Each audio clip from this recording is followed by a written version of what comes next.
Okay, good evening, everyone. Let me just turn this light down just a little bit. That might be too low. Let me a minute. That's a little bit better. Let me just adjust this light. There we go. That's a bit better. Hello, hello. Hello, Vixter. Hello, Vinley. Hello, hello, hello, and welcome. I'm just letting people jump on before I get started. I am a little bit later than I normally am, but I wanted to do this meditation because a lot of people have been curious about meeting their spirit animal guides. Hello. Oh, I'm so sorry to hear that. Hello, Richard Crane. Hello, Kelly Michael. So sorry to hear you lost a loved one. Sending healing your way. Now, most of you know me for my readings and healing, etc. But this isn't a readings night tonight. It is a guided meditation for those who like to meditate. And this guided meditation takes you on a journey to meet your spirit guide animal. Thank you for those who hello from Belfast. Hello, hello, just across the pond from me. Oh, thank you, Maz. Yeah, I normally come on at 10 p.m, but it's been one of those days where you plan things and nothing goes to plan. So I'm a little bit later than usual, in fact an hour later than usual, but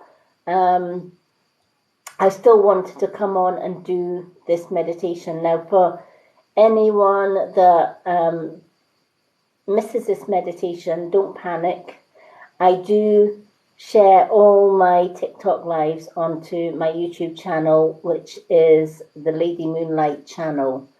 The link for that channel is on my bio here on TikTok. So all my readings lives, all my meditation lives, my natural health and beauty lives, they're all on the Lady Moonlight YouTube channel, as well as the Spiritual World of the Mystic Witch on Facebook group. Hello, hello, Bruni. Thank you. Yep, I've decided to embrace the greys. It was purple. I'm still growing out some of the purple, but I'm 57 and I thought, you know what, I'm an old crone traditional witch, so it's about time I went natural. So yeah, this is my natural colour with a tint of I still got tints of purple in it, but I'm just leaving it to do its thing and to grow out. So going back to elder crone, old hair look. Hello, Bruni. Oh, do you know what? I wish I was 21 years young again. I'm 57. Hello, Laura. Hello, Jazzy. Do you know, it depends, everyone's different. Some people, strangely enough, meditate when the lights are on. And some people, like myself, I've got one of these fancy Alexa bulbs that you can change to different colours. So I come in here sometimes and just turn it violet, and you can, I don't know if you can hear the background noise, but I usually have like forest sounds in the background, or sometimes it's water sounds. Ultimately, everyone's different. you set the mood and you set the lighting to how you like it, or how you relax, or how you chill out. If you sit in candlelight, you can sit in candlelight. Obviously, make sure that it's in a candle holder that's safe. You don't want to be meditating and set the house alight. You don't want that. Hello, Ellen Firth.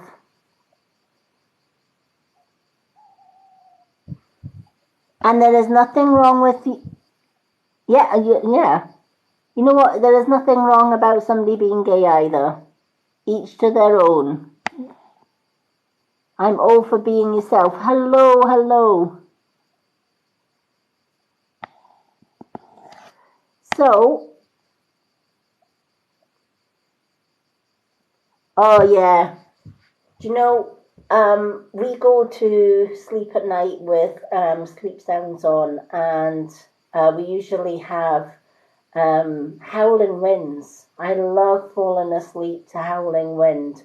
You can hear the wind whistling and blowing, but I like water as well. Babbling Brook's one of my favourite ones. I think the last meditation that I did, I used the Babbling Brook because it's just so nice. I love the sound of the sea as well. So there's so many different, hello.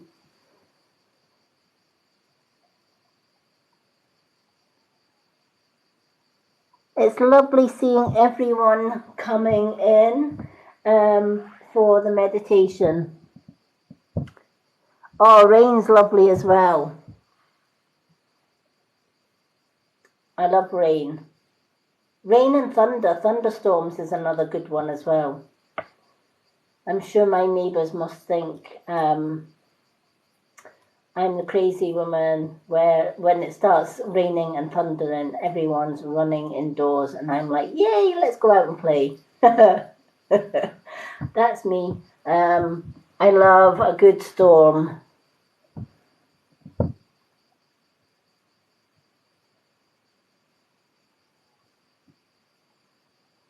Oh, lovely.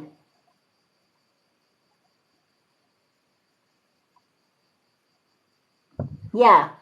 And you know what? Sometimes when I've been doing my meditations, I get a lot of people message me afterwards and say, Lady Moonlight, I'm so sorry. I fell asleep during your meditation. I guess it didn't work. Far from it. If you fall asleep during meditation, the meditation worked, because the whole point of meditation is that it relaxes mind, body, and spirit. That's the whole point. It doesn't really matter if you're doing a meditation like tonight's one's going to be meeting your spirit animal guide. It doesn't matter if you see your spirit animal guide or not because you fell asleep. It doesn't mean say the meditation failed. It means the meditation gave you, or gave your body, mind, and spirit what it needed at that time. So if you were overtired, even though you didn't feel tired, the meditation will give you sleep. But if you're alert and you do meditation, chances are you're going to meet your spirit guide in the meditation. And the good thing about me saving the meditation to YouTube is that you can go back and do that same meditation over and over and over again as many times as you want. Thank you for the roses. Thank you so much.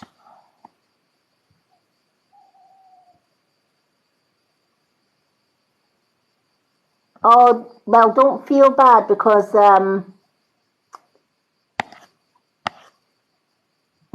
never feel bad if you fall asleep during videos. Because I always save my videos both to my YouTube channel, which is the Lady Moonlight one on YouTube, and I have a Facebook group as well called The Spiritual World of the Mystic Witch, for all my Facebook followers. Not all my Facebook followers are on TikTok, so they miss out on the live videos that I do here. So I keep them happy by recording these lives and putting them onto Facebook and my YouTube channel.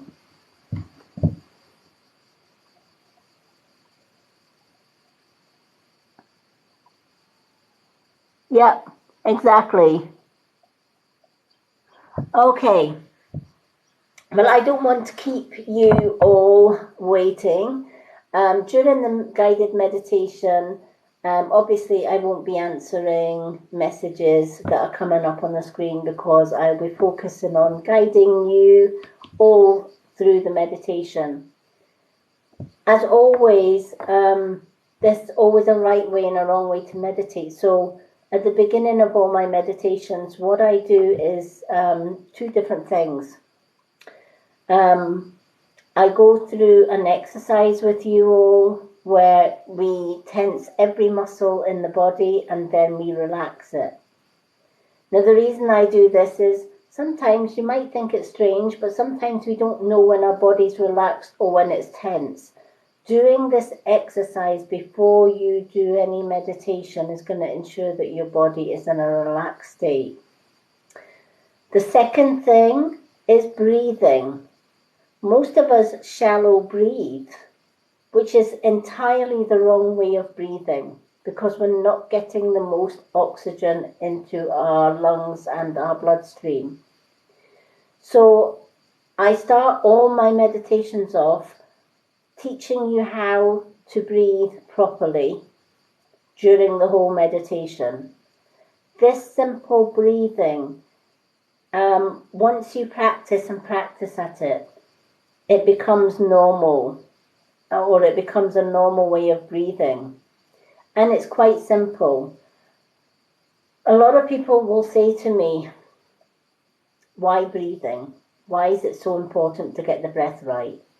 How many people have done meditation and they can't get deep enough into meditation because their mind's racing?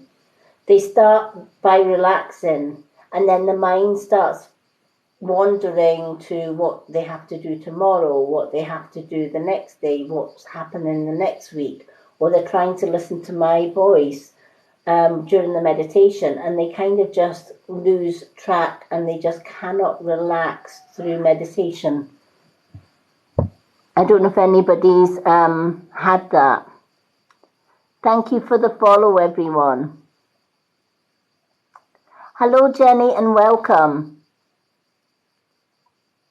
It's meditation night tonight. Normally I come on and do readings every night, well, every second night. So I do a topic night, which tonight is meditation, and then tomorrow night is a reading night, then a topic night, then a reading night. Hello, Sean. Yeah. So what the breathing is doing is it's calming the mind. Because when you are concentrating on your breathing, your mind cannot multitask. Your mind cannot count the breaths in and out and think about what it's going to be doing today, what it's going to be doing tomorrow, or it can't think of anything else but the breathing. A lot of people that do guided meditations don't even teach the breathing techniques. And that's why a lot of people, if you go onto YouTube, some of the YouTube ones, they just go straight into the meditation. There's no tensing and relaxing the body. There's no teaching about the breathing. Whereas I do it differently. I teach about the tensing the body, relaxing the body, then going into the breathing.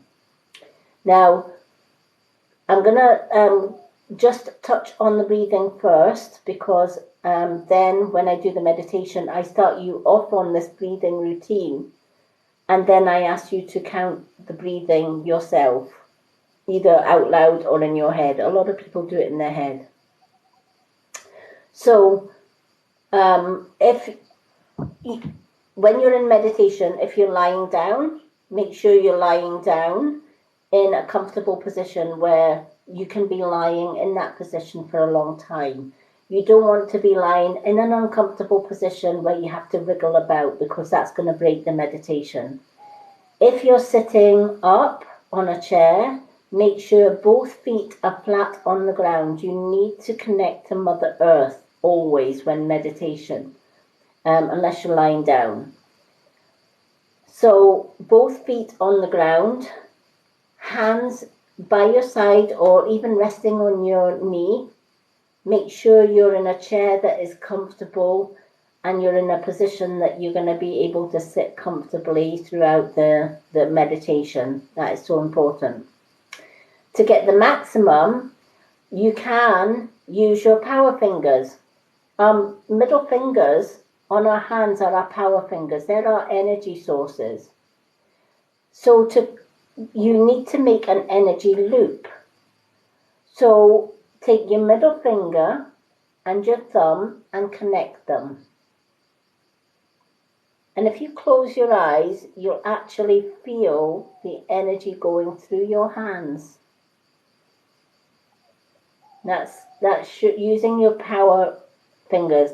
And once you've got your hands in that position, you can just rest them by your side or on your knee, wherever. If it's too uncomfortable to sit with your fingers like that, you can just sit them flat. It doesn't necessarily need to be in the power finger. Also, another tip for meditation is making sure that your crown and your chakra, your third eye chakra, are open.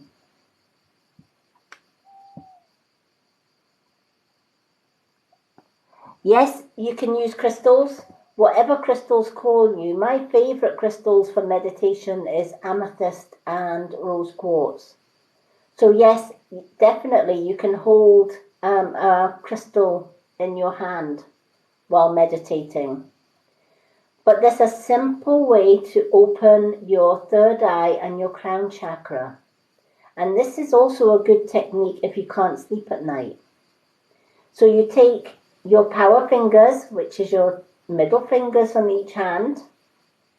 You place the right hand power finger on your crown, the left one on your third eye, and you just gently butterfly taps. Just tap very lightly on your crown chakra and your third eye. That's going to stimulate your crown and your third eye, allowing the mind to relax. And often if you do this 5 minutes before going to bed, if you've been struggling with sleeping, it's going to help massively with sleep. Just doing this. You might feel tingles. You might feel that you're just so relaxed you could just fall asleep. So this is a good one for relaxing. Also, if you forget your dreams, do this 5 minutes before you go to bed. Opening your third eye is going to help you to remember your dreams.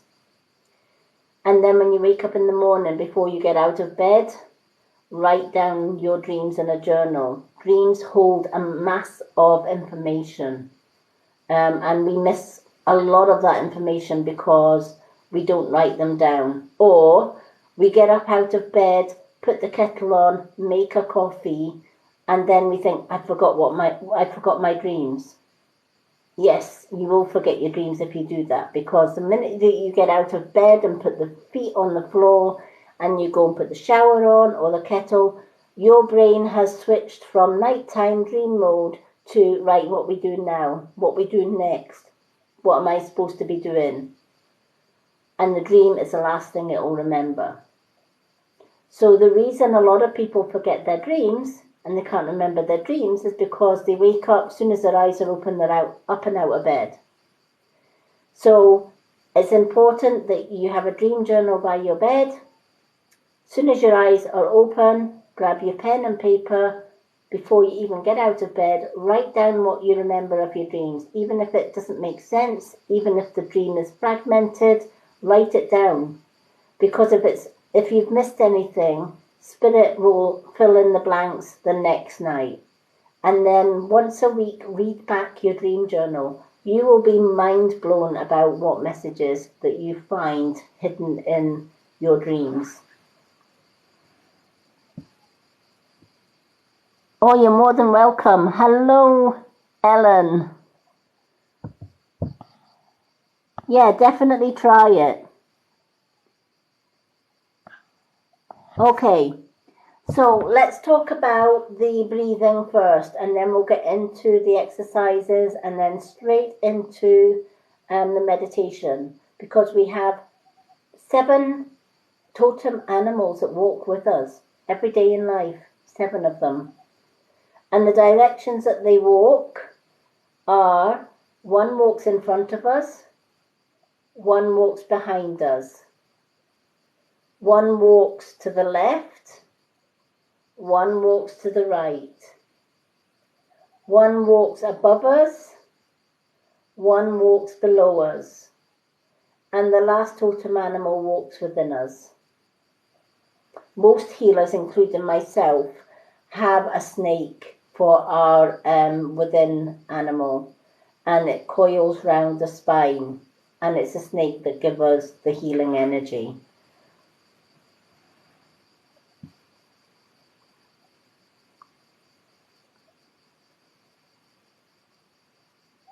Again, psychic headaches, you need to calm down the brain for a psychic headache.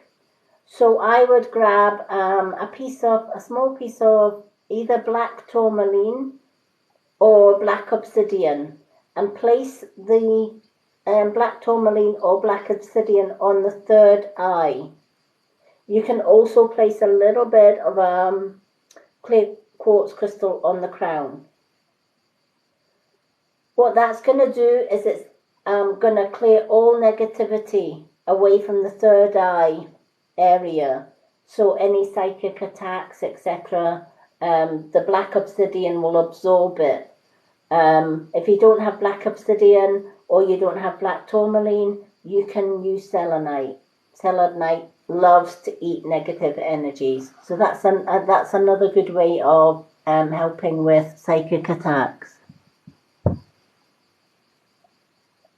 You're more than welcome. Okay, so the breathing, what you need to do, especially if you're sitting up or lying down, is you need to make sure you think of your breath as inflating and deflating a balloon, right? So when you are breathing in, you need to breathe in through the nose. And when you're breathing out, you need to breathe out through the mouth. And the reason for this is, when we breathe in, we're breathing oxygen. And that oxygen should be filling our lungs and diaphragm to the max with oxygen. When we breathe out through the mouth, all that oxygen that we've just breathed in has gone round our whole body, and it collects our carbon monoxide. And when we breathe out that carbon monoxide. And then the next breath in takes in more oxygen. Now these breaths should not be short breaths. That's what we call shallow breathing. And it doesn't do our minds and bodies any good. We should actually be deep breathing. And the best way to do this is taking 5 breaths in through the nose. Take a breath in through the nose for 5. And as you do so, place your hands on your tummy, or just at the rib cage, just above the rib, just below the rib cage. When you're breathing in through the nose, your tummy should blow up, or your diaphragm should blow up like a balloon. So it should be coming out the way, right? So you're taking a deep breath in and blowing, pushing the tummy out. That means you get maximum oxygen in the lungs and the diaphragm. After you've breathed in for 5, you breathe out for 5 and pull in your tummy as far as it goes. That's squeezing all the carbon monoxide out.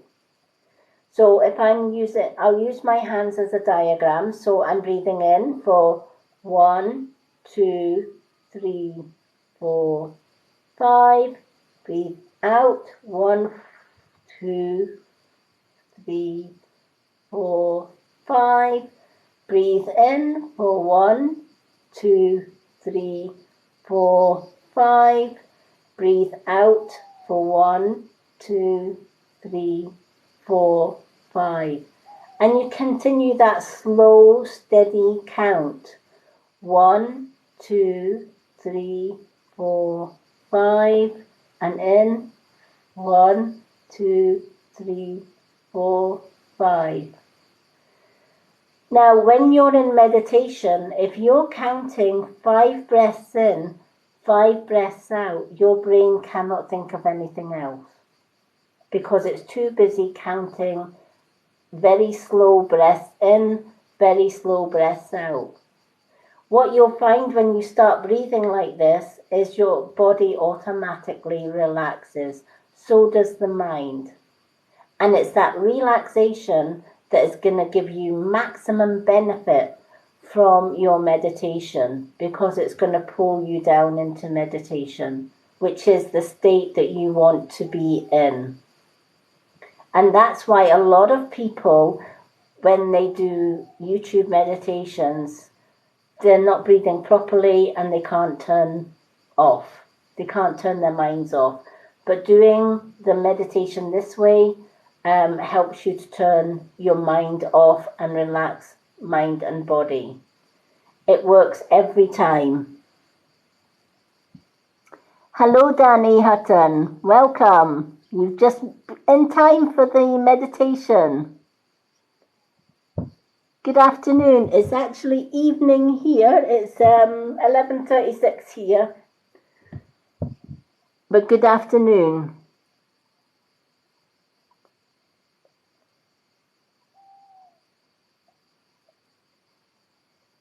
I have no idea because I don't know your... Hello, Debbie Peters. Lovely to see you. Stranger, lovely to see you. You just made it in time for meditation. No, you haven't missed it. I'm a little bit later today, so you haven't missed it. You've actually got it. And even if you had missed it, it would be on my YouTube channel afterwards anyway. Hello, Angelique. What a beautiful name. Oh, it's nice to see you too, Debbie. How's you? Oh, 5:30 your time. A lovely time for doing meditation then.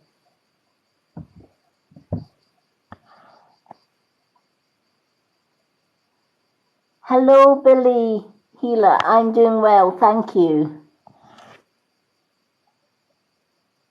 Okay. Hello, Evie. So, for everyone that's just joined me, we've just been talking about the importance of breathing right through meditation and the importance of relaxing and tensing and relaxing the body before meditation. Now, during the meditation, at the beginning of the meditation, I will count you in with your breathing. So I will start you off by saying, breathe in for 1, 2, 3, 4, 5, and filling your diaphragm like a balloon. Then I'm going to say 1, 2, 3, 4, 5, out. 1, 2, 3, 4, 5, in. 1, 2, 3, 4, 5, out. And eventually I'm going to say start breathing on your own. So you keep that count going. It's not important to listen to the words that I'm using. I could be guiding you through a forest or through the beach or into the woods. But your meditation will take you where you want to be. So don't feel that you have to stop breathing and counting the breath to listen to my guided meditation. I start the guided meditation. My voice is really to just keep you going down deeper into meditation. Your spirit guides will take you where you need to be. So sometimes I will be talking about a beach, and afterwards somebody will say, I wasn't on a beach, I was in the woods, or I was in a park, or I was at a lake. So everyone is different. All you need to concentrate, or you should be concentrate during any meditation, guided or otherwise, is 5 slow breaths in, 5 slow breaths out. That's it. Also, make sure that you are somewhere that you're not going to get disturbed. So turn your phones off, shut your door, that kind of thing. Make sure that you're going to get at least 20 minutes where you're not going to be disturbed. That is so important, because if somebody comes in and disturbs you, your meditation's sort of missed, and you have to restart again another time. So I hope that helps as well. Oh, I'm so glad you did.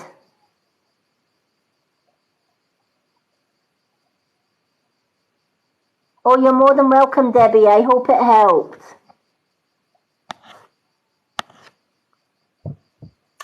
Okay, so I don't want to keep everybody waiting. So we're going to start with the meditation, but first we're going to do that tensing and relaxing exercise. So I want everyone to get comfortable. If you want to lie down, make sure you're lying in a comfortable position where you're not going to be shuffling about because you're uncomfortable, right? Always find a position where you're not going to be disturbed, or you're not going to get uncomfy and you have to move about. If you're sitting, find a chair where you can sit upright but also in a comfy position. Make sure both feet are flat on the ground so that you have a connection to Mother Earth. That's going to help massively in meditation. You can either sit with your hands on your knees when the meditation starts, or you can sit with your power fingers touching and just resting on your knees or resting by your side. It's entirely up to you. The important thing is to sit in a comfortable position or lie in a comfortable position.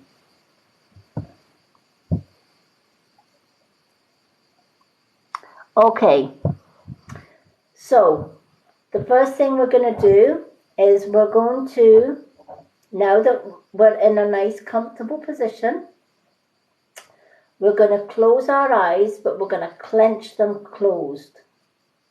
Feel the tension in your forehead and your crown as you push your eyelids really, really tight. Feel that tension.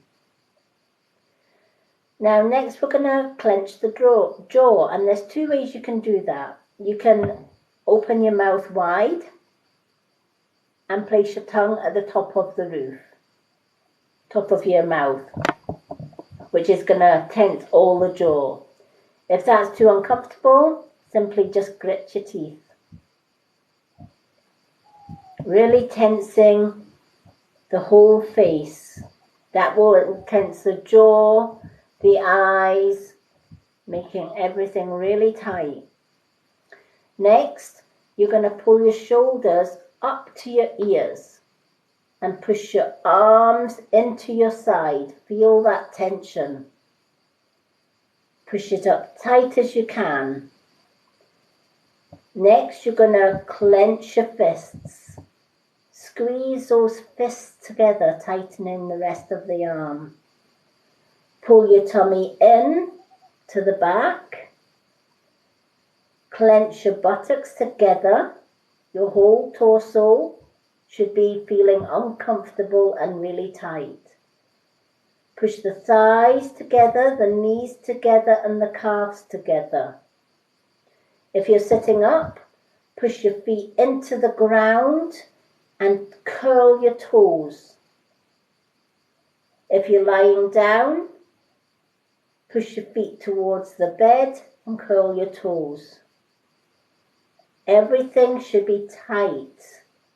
Keep holding, holding, and holding.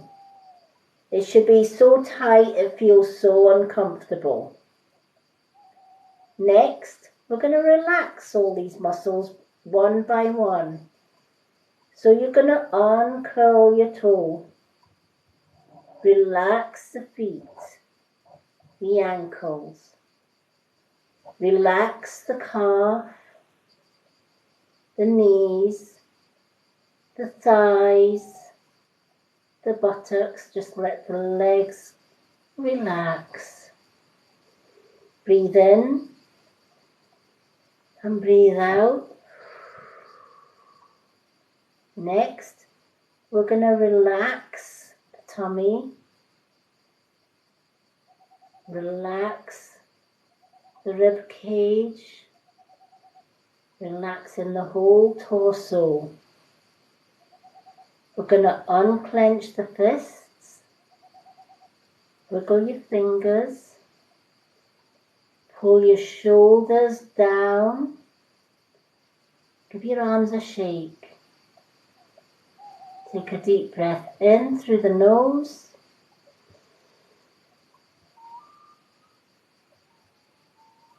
And out through the mouth.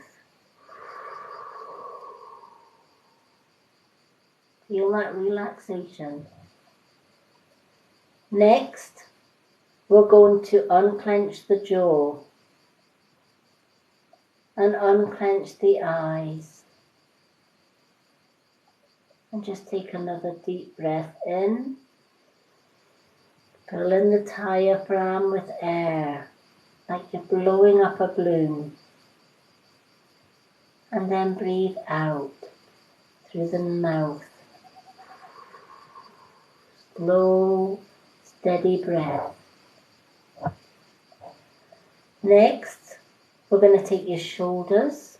I'm going to lift them up to the ears, back, down, and forward. Again, up to the ears, back, down, and forward. Now we're going to reverse that. We're going to go down, back, up, and forward. Again, down, back, up, and forward. And just give your arms a little gentle shake. Wiggle your fingers, wiggle your toes. You should now be able to feel the difference between being tense and the body relaxed.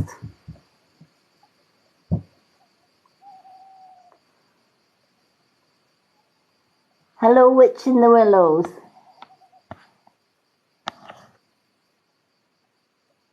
So everything should be nice and relaxed now. And that's exactly what we need to start our meditation. So for those that have just joined me and joining in the meditation, we've just done the tense and relax exercise. No, you haven't. We've just done the tensing of the body and relaxing, and now we're about to get into meditation. So, Witch in the Willows, if you're sitting up, just sit up and relax. If you're lying down, you can lie down and relax. It's entirely up to you.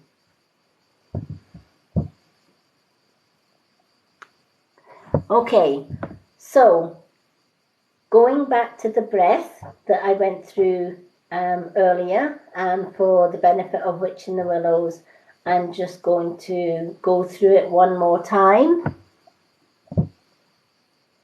We're going to start breathing, and I'm going to count you in with your breathing and count you with your breathing in and out. And then at some point, I'm going to say, count on your own. This is going to calm your mind. Throughout the entire meditation, all I want you to concentrate in is the breath in and the breath out. Doesn't matter what I'm saying, right? Whatever my guided meditation, my voice will drift off during your meditation anyway, so you won't be able to hear what I'm saying, but your guides will guide you to where you need to be. So I could be guiding you to a forest. Your guides may guide you to the seashore, or it may guide you to a park or a lake. So the only thing you need to concentrate on is breathing in for 5 through the nose. When you do so, make sure that your diaphragm and your tummy is going out the way. So it's like breathing in and blowing up a balloon. When you're breathing out, you're going to breathe out through the mouth, slow breaths, like. And as you breathe out, you're going to pull that tummy into your spine. And that's going to get rid of all the toxins and the carbon monoxide. So again, with 5 breaths in through the nose, you're expanding, and out through the mouth, you're pulling in. And it's going to be slow, regulated breaths. That's actually the proper way that we should be breathing. But the stresses of life means we shallow breathe, which really isn't good for our bodies. So this is a good exercise to teach us how to breathe properly. So we should be breathing in very slowly, and we should be deliberately breathing out our mouths slowly as well. Thank you for the follows, everyone. So let's start with the breathing. Now, obviously, I won't be following the conversation during meditation. After the meditation, everyone is free to share what they experienced with the meditation. If you fall asleep during meditation, don't think for 1 minute you've done it wrong. Meditation will give your body and mind what it needs. You might not feel tired, but your body and mind may well be tired, and your guides are going to just put you out like a light bulb, right? They're gonna put you to sleep during meditation. That's absolutely fine. That's exactly how it should be. If you don't fall asleep and you come out the meditation at the same time as myself and others, then we can discuss how you got on during that meditation. This video will be saved to the Lady Moonlight YouTube channel after, and also the Spiritual World of the Mystic Witch on my Facebook as well. That means that you can access this meditation at any time and do it as many times as you like. Thank you, Emma. I love getting my witchy nails done. Makes me feel better. Okay, so whether you're lying down or sitting up, get yourself nice and comfortable. Turn all phones off. Make sure you're not going to get disturbed for the next 20 minutes at least. And let's begin with our breathing. So, we're going to start by closing your eyes. It's important just to gently close your eyes. Again, closing your eyes means that you're not going to get disturbed by the clock ticking or somebody walking past you or anything in the room. Always meditate with your eyes closed, because sometimes you get pictures in the back of your eye, closed eyelids as well. So maximum benefit, meditation should always be done with closed eyes. So let's start with our breathing. So I'm gonna start you off with the breathing, and eventually you're gonna be breathing on your own with the same count. So I will start you off with the breathing in and breathing out rhythm. So let's begin. So we're going to breathe in through the nose for 1, 2, 3, 4, 5. Now pull in that tummy and breathe out through the mouth for 1, 2, 3, 4, 5. Breathe in through the nose, pull in the diaphragm. 1, 2, 3, 4, 5, and out through the mouth. 1, 2, 3, 4, 5. Breathe in.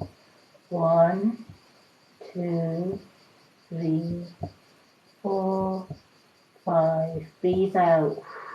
1, 2, 3, 4, 5. And in. 2, 3, 4, 5. And breathe out. 1, 2, 3, 4, 5. Breathe in. 1, 2, 3, 4, 5. And out. 1, 2, 3, 4, 5. Slow breath in, fill in the diaphragm. 1, 2, 3, 4, 5. Slow breath out through the mouth. 1, 2, 3, 4, 5. Keep breathing in. 1, 2, 3, 4, 5. And out for 1, 2, 3, 4, 5. Now keep breathing for 1, 2, 3, 4, 5 in. 1, 2, 3, 4, 5 out. Now count for each breath for 5 in and 5 out. Focus on each breath in and each breath out.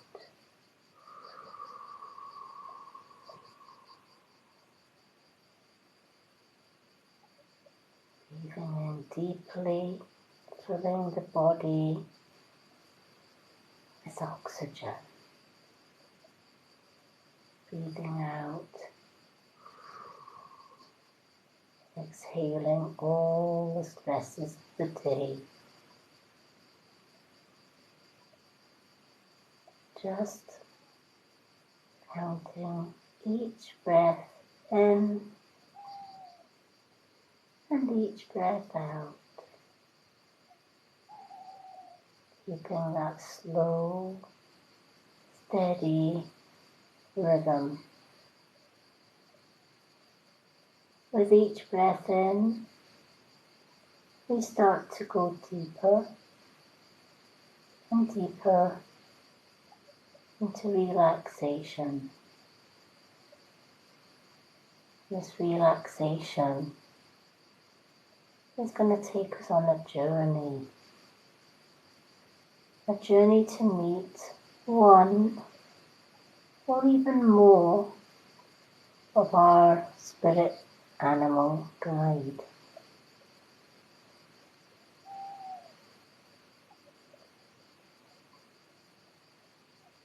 You look around you and you see a light glowing under your room door. It invites you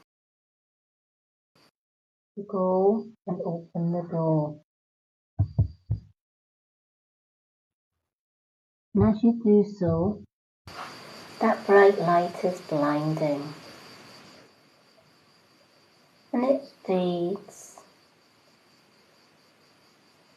And in front of you is a path. On each side of the path, there are trees. This is the forest where your spirit animal guide resides. And he is beckoning you to enter this magical place. Start walking along this stony, sandy path. Hear the night owl welcoming you. Somewhere nearby, a babbling brook welcomes you to keep moving forward.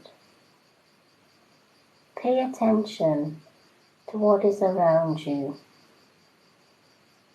What do you see? Maybe you see the forest. Maybe you see a seashore or a river or a lake. Whatever it is that you see, keep walking along the path. This path is going to lead you to your spirit animal guides. Take in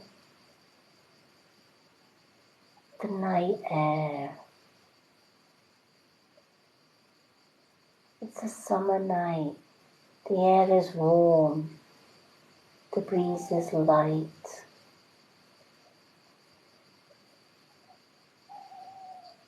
The crickets are heard and birds are sleeping. All is peaceful. The moon above lights the path. It's your lamp. No need for torches or candles.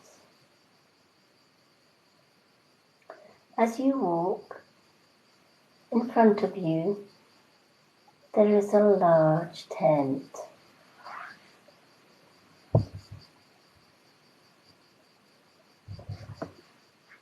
And in that tent, there are two doorways.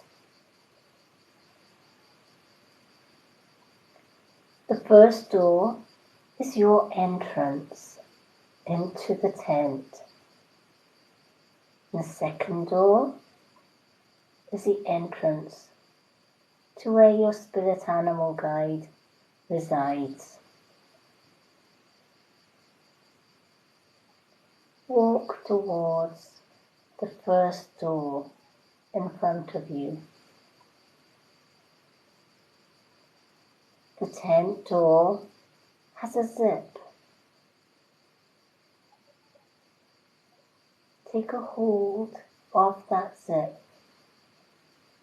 and open up the flap that will lead you into this large tent. As you enter the tent, candles are glowing around each wall of the tent.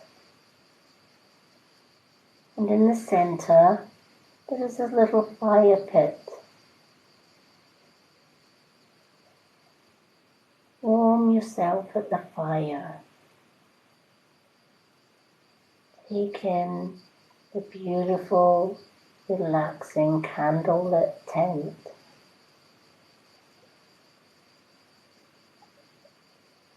There is refreshments on a table to your left.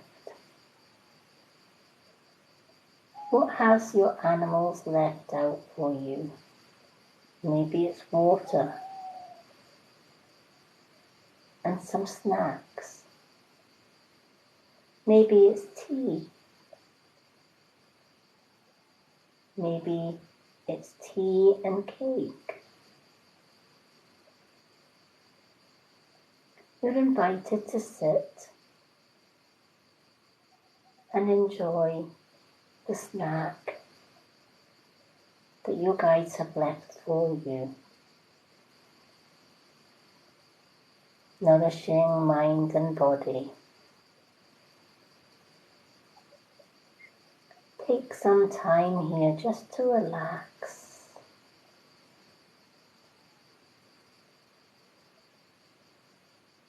Listening to the night sounds,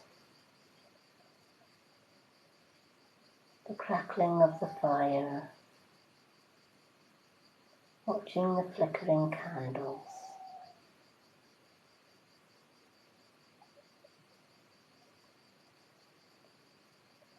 To your left, the second door now unzips, and a light beckons you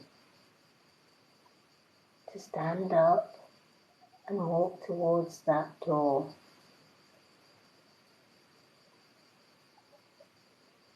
As you walk towards the door,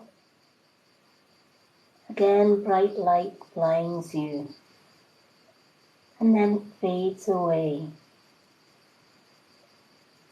You enter another room. There is a round, low table. And there are large, round stones for seats.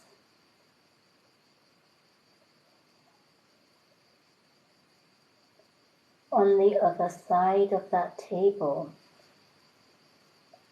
you see your guide or guides. How many animals do you see? Maybe one, maybe more. Take note what animals are there.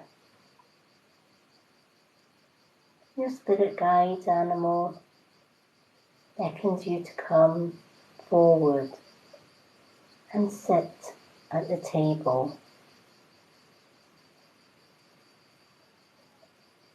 As you do so, the animal that leads starts to talk. What does this animal say to you? What message does this animal have for you? Sit silently and listen, just for a few minutes.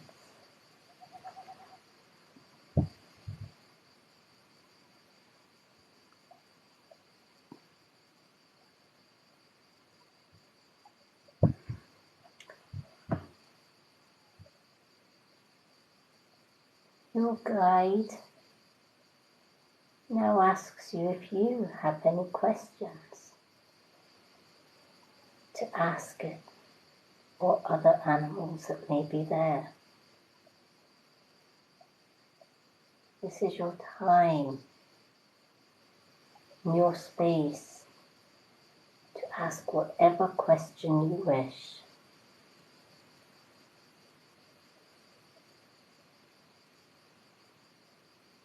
Take your time. They don't want to rush you.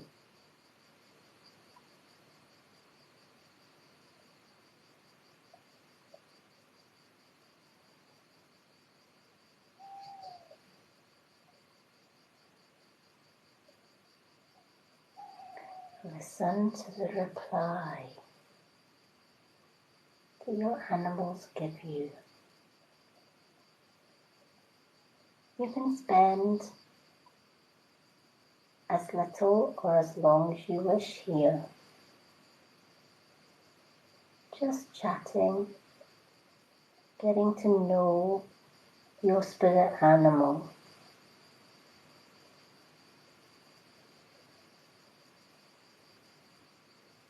All is peaceful.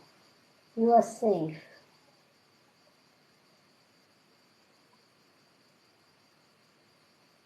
In the center of the table, there is a silver dish covered with a silver domed top, which has a brass handle on it. Your spirit animal guide asks you to lift the lid and to take the gift that lies within. This is their gift to you. As you lift the lid, what is it that sits inside the dish? Maybe it's a crystal, or a pebble, or a charm, or a rune stone with a message, or something else. You take the gift and you thank your spirit animal guides for the gift.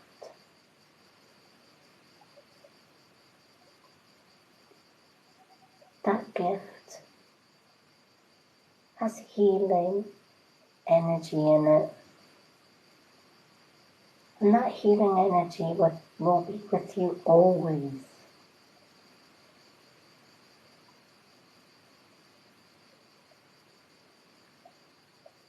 Time starts to fleet by. You'd love to stay in this warm, safe place and spend hours talking with your guides. But they have things to do, as do you. So they bid you farewell,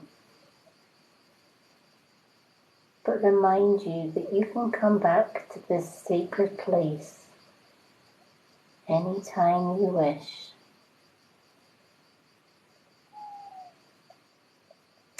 You rise up from the stone and thank your guides. Behind you is the door that you've just came in. Walk towards this door, and as you get to the door, you may, if you wish, turn round one last time to see your animal guides and to say thank you.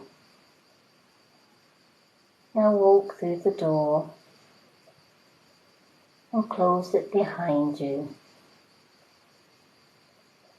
You're now back in the center tent with the fire and the glowing candles.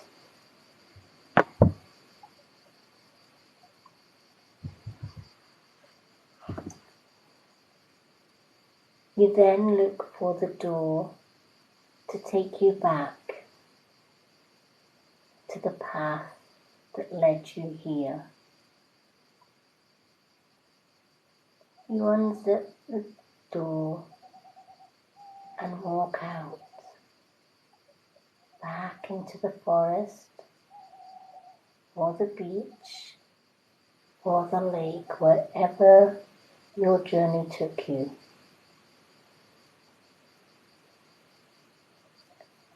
You look back at the tent and smile, because you've been blessed, not just with messages, but a beautiful gift to take away with you. You are thankful and grateful for that gift.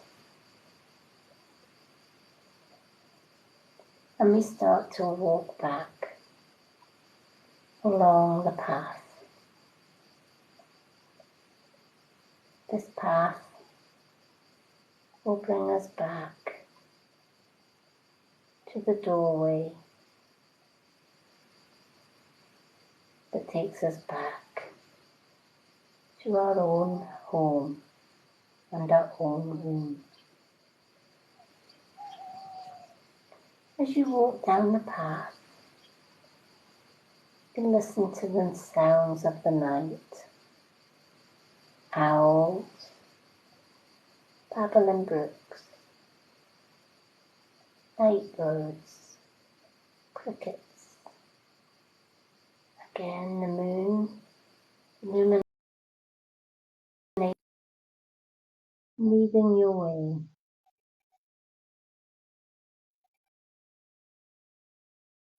However, the path seems to have changed slightly, and instead of a path leading to your door, there are now wooden steps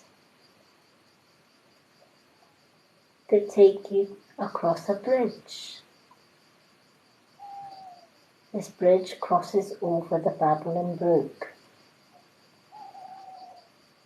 We're going to count the steps up to the bridge. The other side of the bridge, you'll find the door to your home or to your room.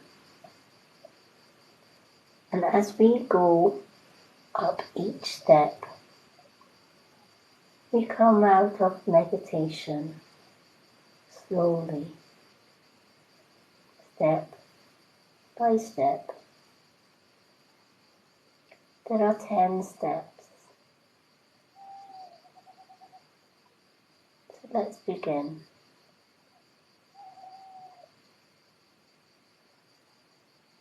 10.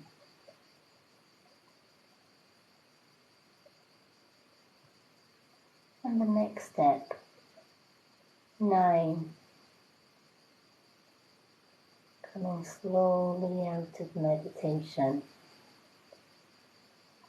8.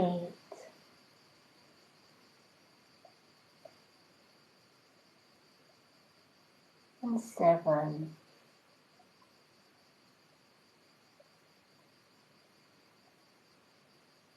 6.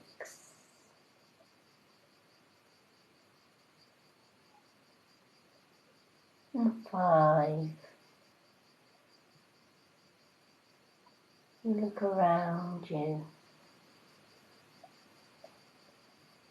You no longer see the bottom of the steps. You look in front and continue to climb the steps. 4.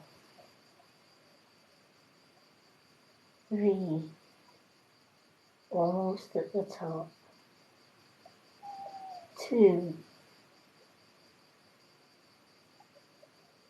And 1.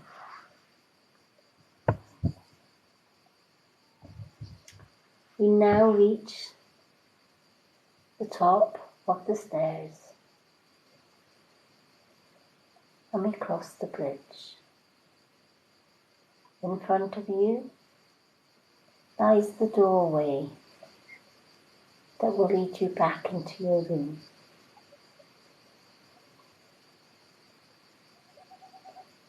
Your body begins to come back from the spiritual place,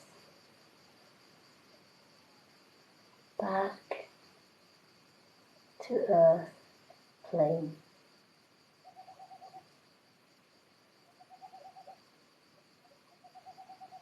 You take a hold of the handle of your room door and you open the door and walk inside, closing the door behind you. You return to your chair or your bed.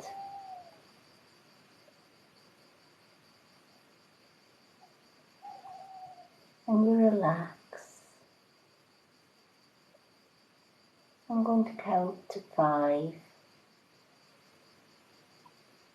and with each count it will bring you back fully out of meditation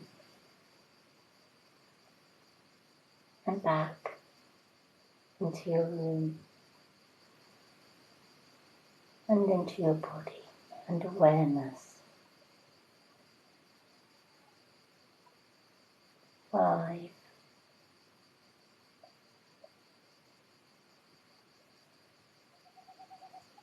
4,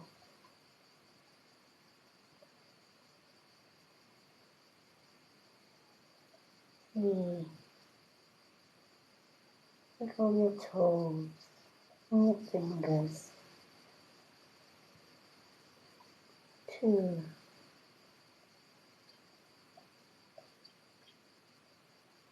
And 1. Take a deep breath in.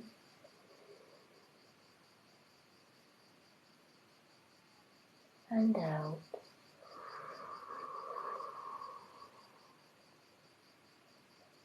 Again, take a deep breath in.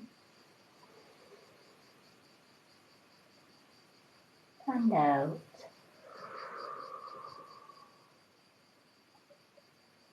And one more. In.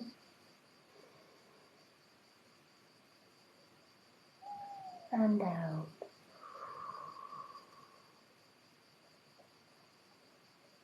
And keep breathing. And when you're ready, open your beautiful eyes and find yourself back.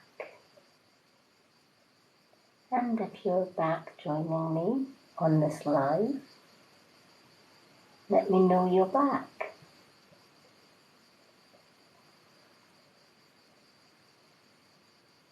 Take your time.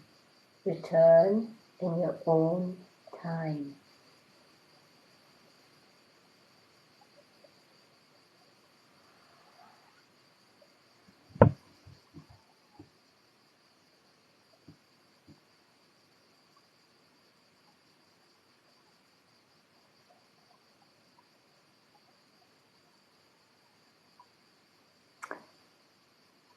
Welcome back,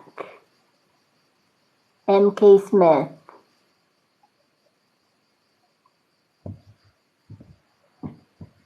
Anybody else back from meditation? Welcome back, Debbie.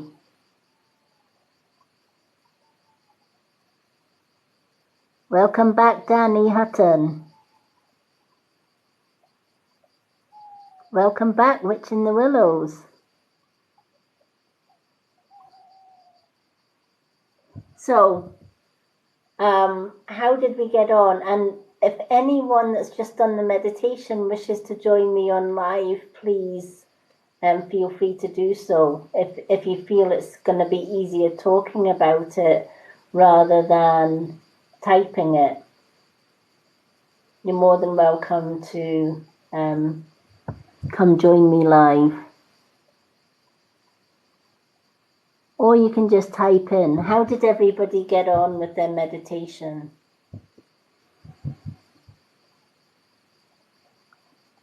For those that have just joined and asking for readings or messages, it's not my readings night tonight. We've just been doing meditation night. I will be back tomorrow night doing readings though. Hello, Laura V. How are you? You've just missed our meditation, but I will be sharing this meditation on my YouTube channel after this live for anyone that wants to do the Meet Your Spirit Guide meditation.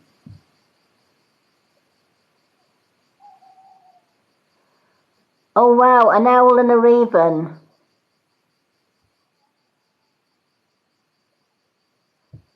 Yeah. Body's feeling either light or heavy, that's absolutely normal.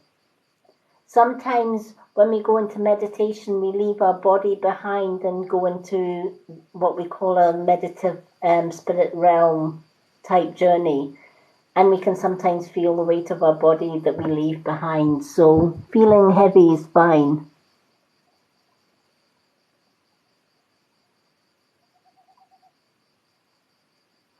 What a beautiful gift, a pine cone. I love that. I love when they give you a gift of nature. Pine cones are beautiful because it lets us know what the weather's going to be like, because a pine cone will open up when it's sunny and close up when it's raining. I love that.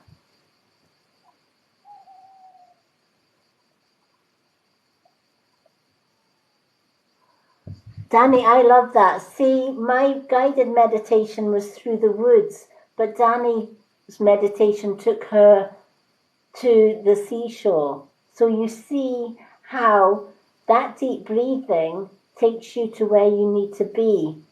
And of course, Danny, without knowing it, had zoned out of my voice and took her spirit animal, took her to exactly where she needed to be.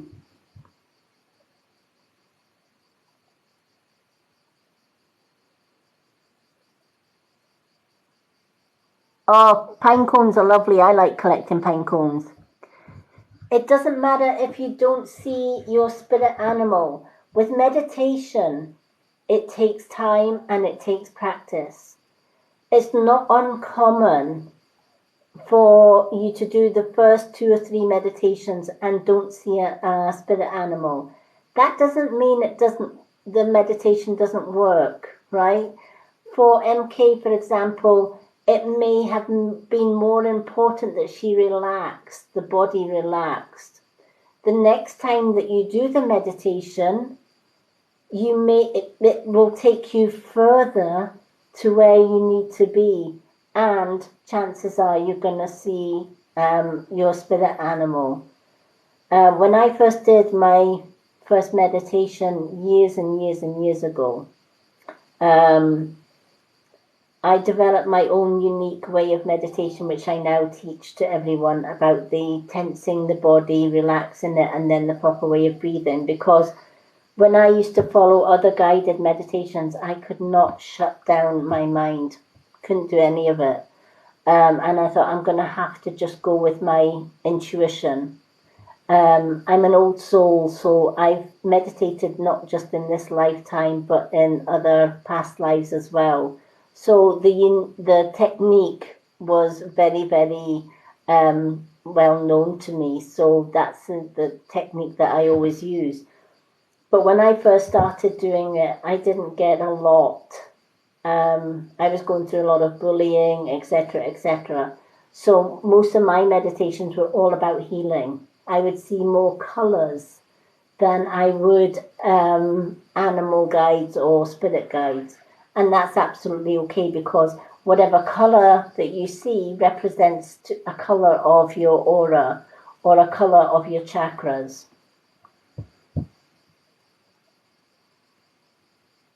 I love that. A duck and a fox. I love that.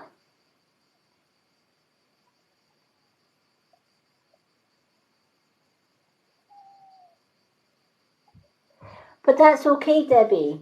Don't get annoyed if you got interrupted. The good thing about my meditations, especially on TikTok, is that I share them to my YouTube channel, because a lot of people follow me on YouTube as well now, and they go to my meditation playlist or my video list, and they find the meditation that suits them, and they know that they can return to that meditation as much times as they want. So, if we're disturbed in some way during one meditation, we know we can come back to it and do it again and again.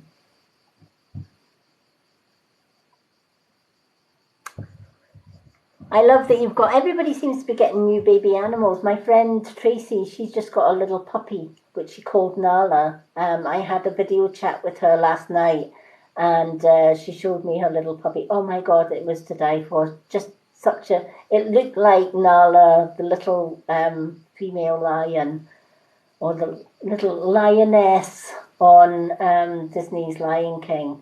She is just adorable. So, and I love cats. So black cats especially. I'm a traditional witch. Black cats are my thing.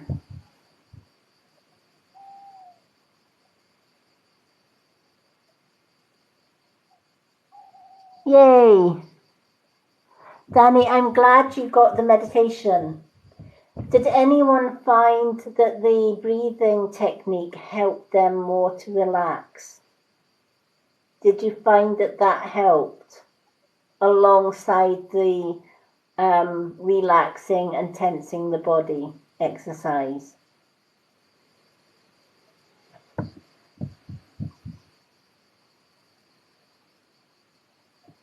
Definitely not, Debbie.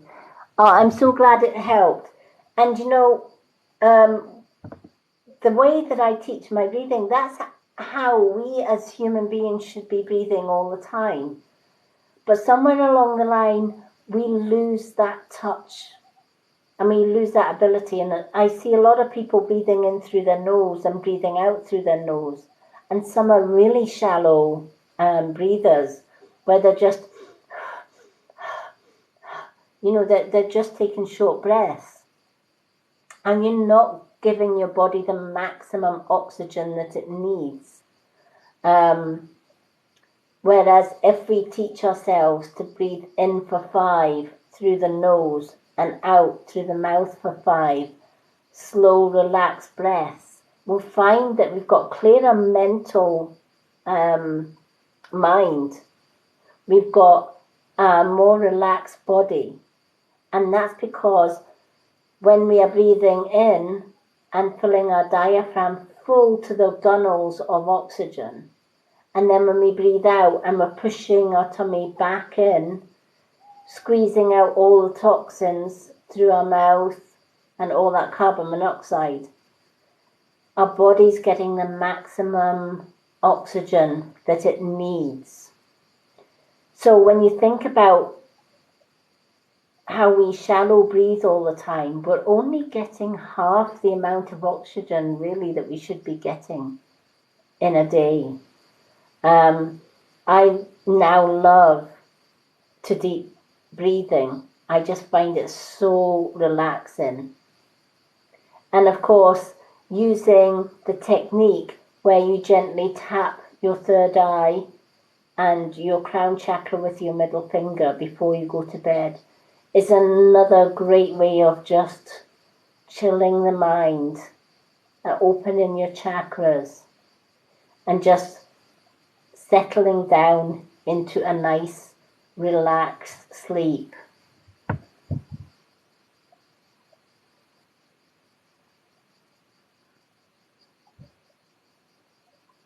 Yep.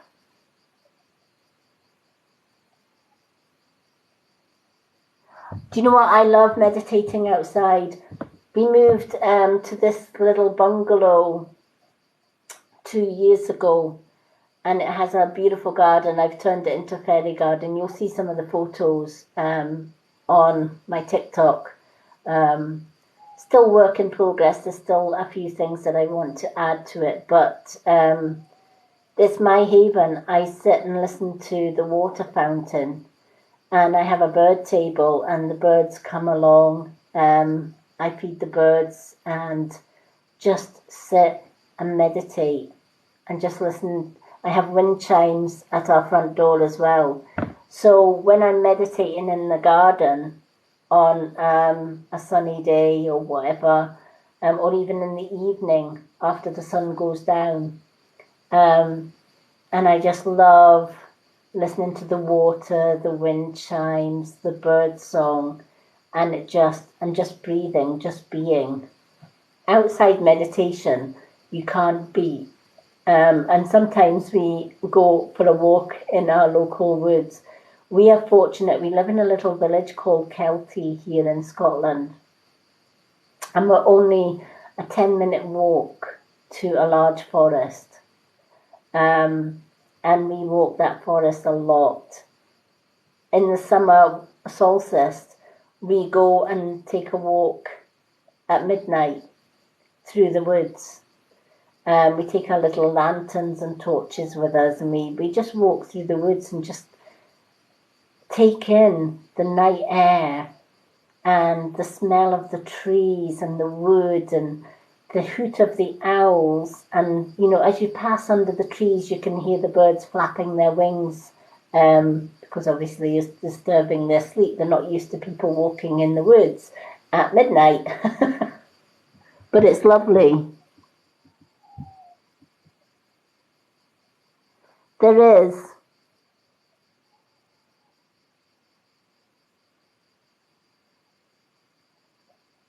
Yep, exactly, Danny. I love it. Being in nature reminds me of home. I'm a starseed.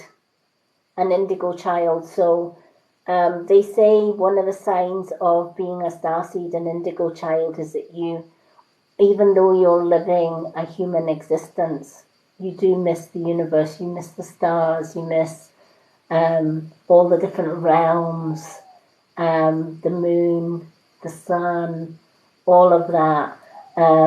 So I spend a lot of time. I love my garden as well. I love going out and just sitting, looking at the stars, or if it's a full moon, I'm out there with the full moon, just absorbing her energy.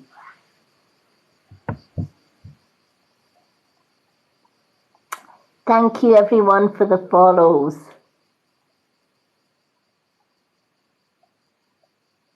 So how many would be inclined to continue doing these meditations?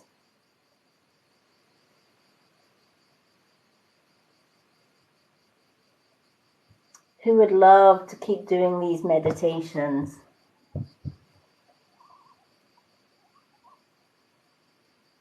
It was the supermoon, which was wonderful. Unfortunately, I didn't get to see much of the supermoon because it was cloudy here in Scotland. So I just got little half glimpses of her, but I could still feel the energy.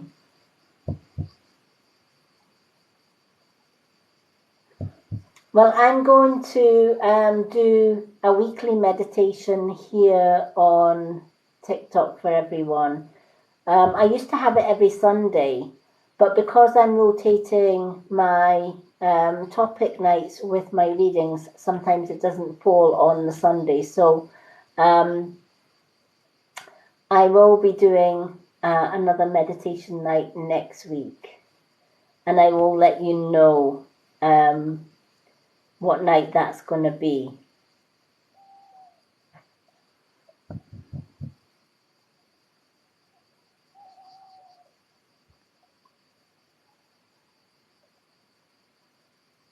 Oh, bless. I have a camera that I bought. It's a 60 times zoom camera, and it was something that my partner had suggested because I love birds. Birds are my, especially crows. I have guardian crows that everywhere I go, there's a crow. So, you know, even if I'm on a bus, I can see a crow. I get off the bus, I see a crow. I get up in the morning and I open the front door to go to the garden and I see a crow. So, but I don't always see them close up.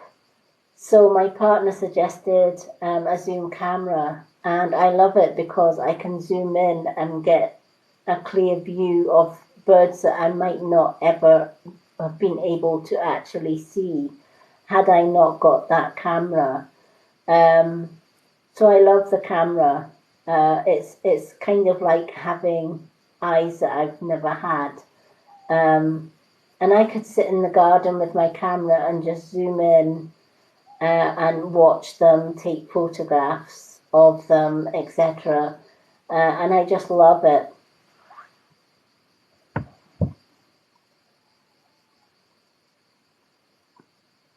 Yeah, crows are very, very clever. Because I went through a lot of abuse and bullying throughout my life, I always knew when my ex-husband was coming home from his work because a crow would come onto the windowsill and warn me he was coming home. I don't know whether it's such a good thing or a bad thing because with the crow warning me he was coming home, it kind of heightened my anxiety because you start dreading your abuser coming home because you know that your peace is going to be shattered. And that's crazy, right? We should look forward to our partners coming home. But when you go through 30 years of abuse, you actually dread it, you know, and I just hated the energy around him. So I've been away from him for 8 years and he's still trying to use my son to get to me. But it is what it is. We just carry on the best we can.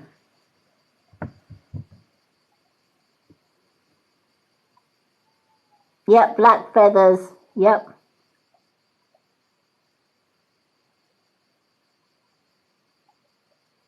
Yeah, crows are really, black cats and crows are witches' best friends. There are guardians and there are healers. And sometimes when we need healing, they'll leave their feathers. And sometimes if they're needing to protect us, they will leave black feathers as well. Often when I'm going in the garden, there'll be a little trail of black feathers going from our lawn to the bird feeder. And I just simply collect them, and I often put them on my witch's altar, just as a little gift.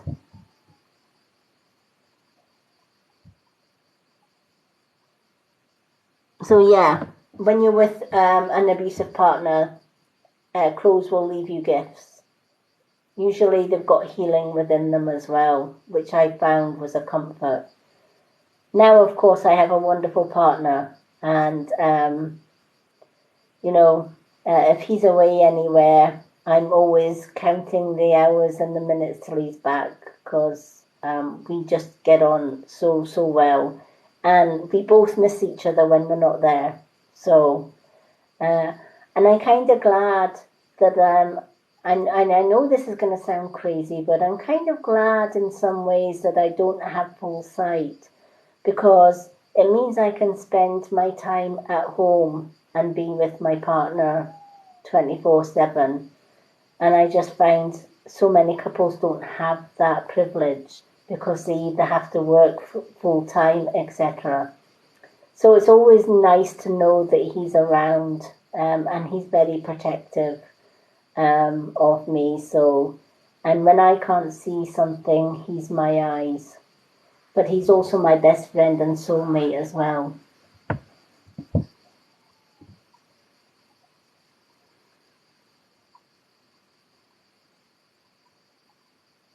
So yeah.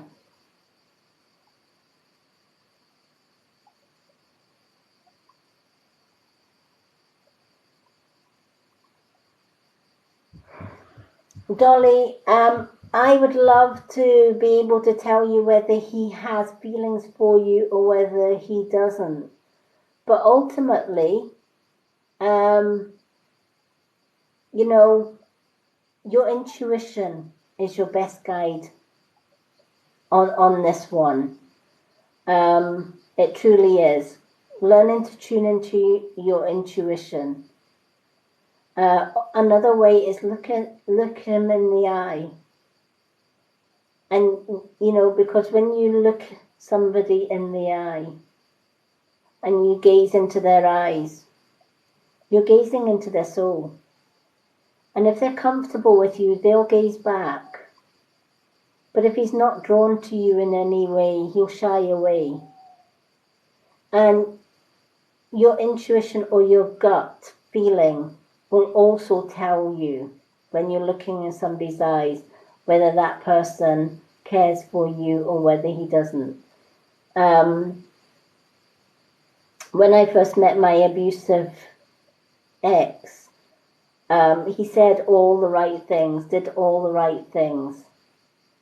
And I didn't listen to my intuition. I fell for his lies and his charms, as most women do. And it was only after we were married and I was pregnant with my first child that the changes happened. And he revealed bit by bit the true abuser that he was. By that time, it was too late. But lesson learned there for me is always follow my intuition, because it would have saved me 30 years of hell with my ex. However, that abuse managed to help me to help women and children and men as well that are going through abuse. because I've walked in their shoes and I know what they're going through, so I can, and I've learned my lessons so that I can help others, which is why the Purple Hearts Unite was formed.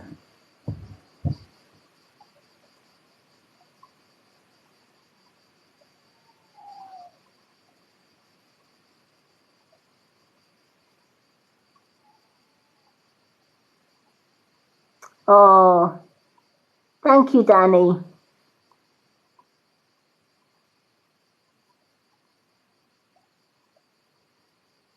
Sometimes, Dolly, communication is key as well, right? If you're trying to contact him and he is totally ignoring you, then he may not be putting you first.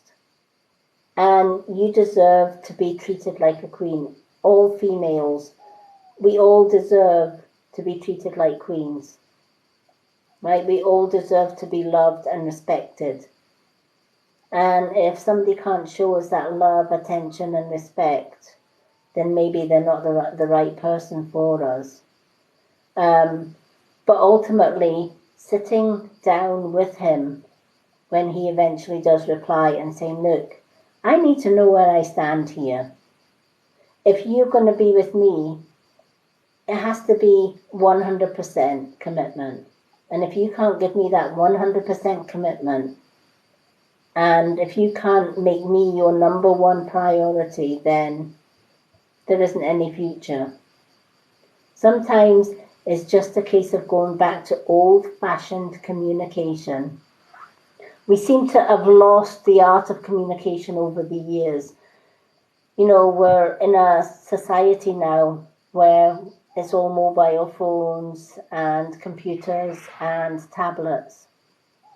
And, you know, more and more when myself and my partner go out for a meal now, we might look at the next table and we might see a couple out for a meal.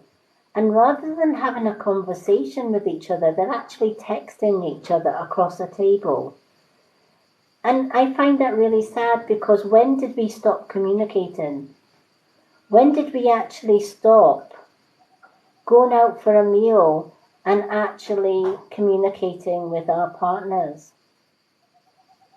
person to person? You know, we seem to have lost that art of communication. It's so much easier, isn't it, for the finger texting, than it is to speak. So, you know, my personal opinion, we should get back to communicating without texting, you know, with our partners or our loved ones. Yeah.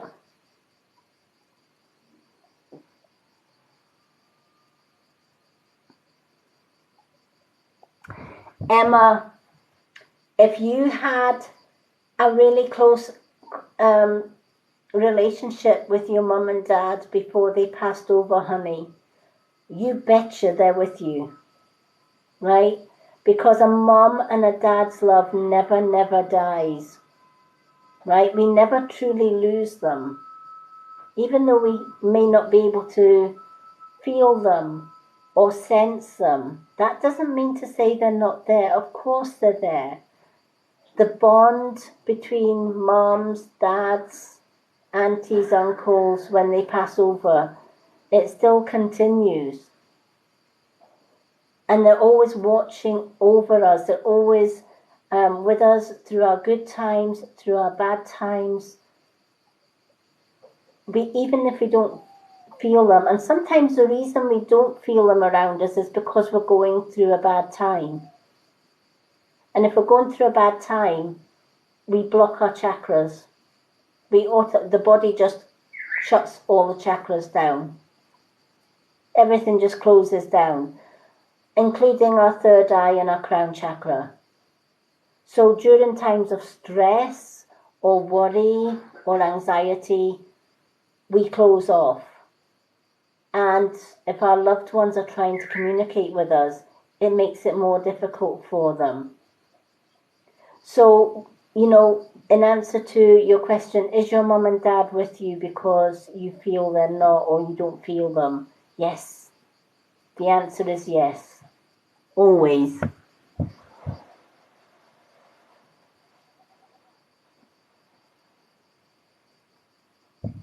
And you know, Emma, it could just because you're going through that difficult time and you're going through, you know, problems, troubles and stress. One way that can help with that, meditation, always meditation. If anyone is stressed, please use meditation. Even if it's, I have a meditation on my YouTube channel, which is perfect for stress because it unblocks all the chakras. And when you unblock all the chakras, you release stress, you release worry. And then before you go to bed at night, just using that technique that I spoke about earlier on, where you're just taking your middle finger of your left hand, placing it on your third eye, and your middle finger on your right hand and placing it on your crown. And it's just very gentle butterfly taps, as though you're just tapping and no more. And do that for 4 or 5 minutes at night before you go to sleep. And as you do that, just simply ask your mom and dad to come forward in your dreams. Let them know that you miss them and that you love them and that you would like a message from them. And then what you'll find is doing this is clearing your third eye and your crown. But it's also relaxing you. Relaxing the mind, relaxing the body, ready to go to sleep. And during that sleep, because you've opened your third eye and your crown chakra, your parents can communicate with you through your dreams. Keep a dream journal by your bed. As soon as your eyes are open, grab your pen and book and write down what you remember of your dreams before you even get out of bed. And then keep that dream journal. And at the end of the week, look back at what you've written in your dream journal. You'll be surprised that you may even find messages from your mum and dad. So I do hope that that helps.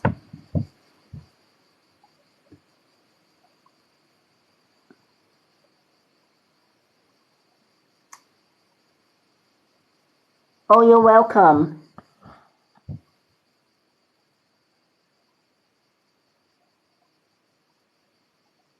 Emma, did you try the meditation that I did this evening? Or did you come in after the meditation?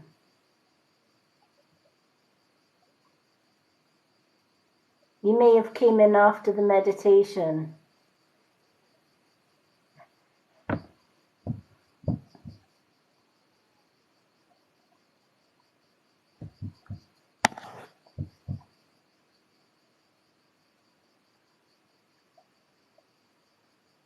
Okay, practice makes perfect with the meditation.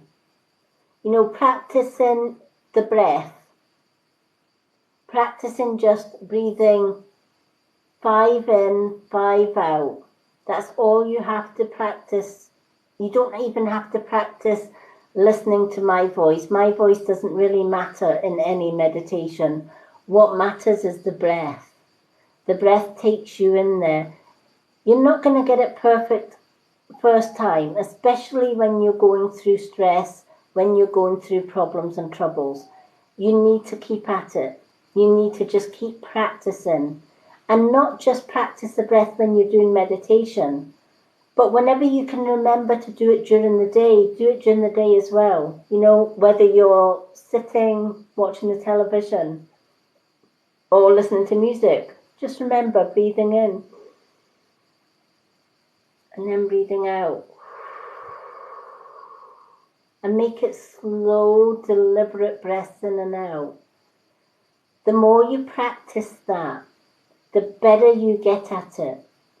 It's like anything else. If you keep repeating something over and over and over again, it becomes the norm. It becomes routine. And what we end up finding is they were actually breathing like that all the time without thinking about it, because we've done it continually all the time.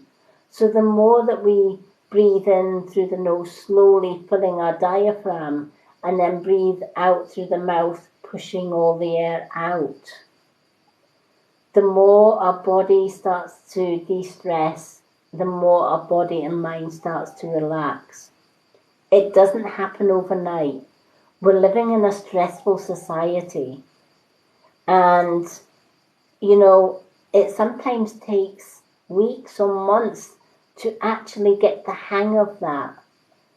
But one day you'll find that it just fits into place, it just snaps in, and it just happens. But it's something that you have to work on every single day, and you will get there. I have lots of meditations on my YouTube channel, The Lady Moonlight. The link to that is in my bio. All my social media links are in my bio. And you can tap into any of those at any time. For you personally, Emma, because of the stress that you're going through, please look up a meditation that is called Earth and Sky Grounding on my YouTube channel. It's perfect for de-stressing the mind and body, because it opens up all of our chakras, it clears out all the stress, the worries, etc. And it sends healing from Mother Earth and Father Sky. So that's a really good one for anyone with stress. Next week's meditation that I'm going to be doing is a Reiki meditation, where I'm going to guide you into a deep healing meditation using Reiki. And the Reiki is going to help to relax and also de-stress mind and body.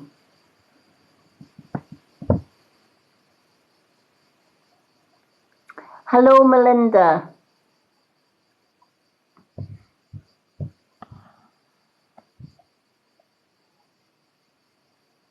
Never give up, Emma. What is it they say? If at first you don't succeed, try again. And you'll get it. I promise you, you will get it. Right? We live in a society where we want everything now. We want everything to happen now, right? If we're learning a new skill, we want to, if you want to take driving lessons, right? Ideally, we would love to just go in the car 3 times and we've got it and we pass our test, right? Sadly, it doesn't work like that. It's like any other new skill that you learn. It takes time, patience, and repetitiveness. Lots and lots of practice at it. And you will get there. It's like learning to drive a car. You're not going to get it first time. You're going to make a few mistakes along the way. But boy, when you get it, you get it. And you never forget. And it's the same with meditation. It might be cranky to begin with. You might not get anything the first couple of times that you meditate. You might be distracted through meditation. But I promise you, Emma, if you keep at it and you keep practicing at it and you're consistent with it, it's going to happen and you're going to benefit from it.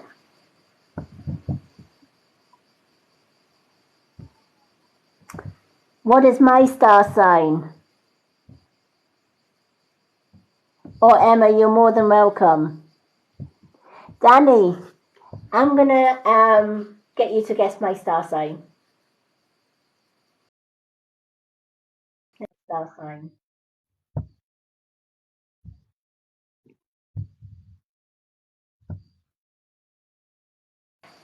Can anyone guess my star sign? Nope. Definitely not a Taurus. My ex was a Taurus.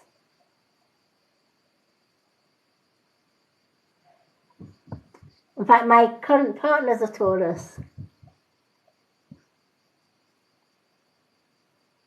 Oh, lovely. I like Taurus. My soulmate's a Taurus. Nope, not a water sign. I'm not a water sign.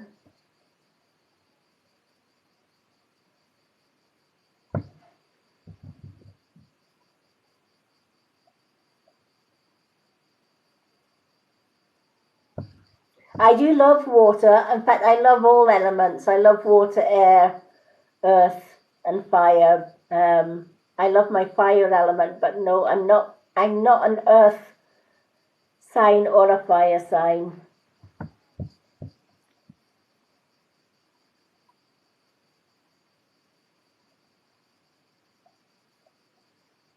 No. Okay, I'm a Capricorn. January 11, I'm a spiritual, January 11, which is a really, really spiritual date to be born. It's all the ones. It's 111. Yep, I'm an earth sign. I'm a winter baby. I'm a Capricorn. January 11.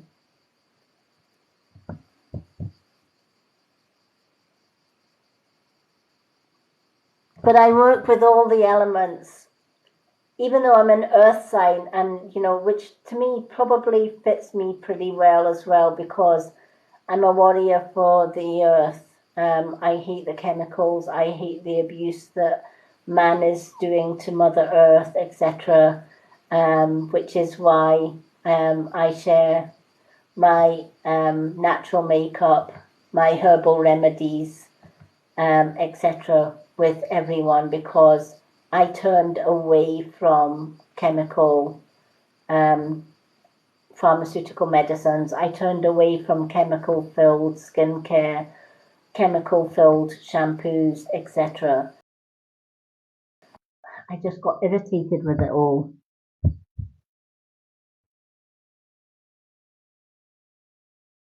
So yeah. All right, you got it. All right, I missed the Capricorn one then.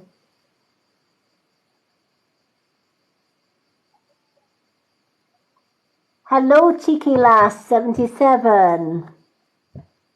I hope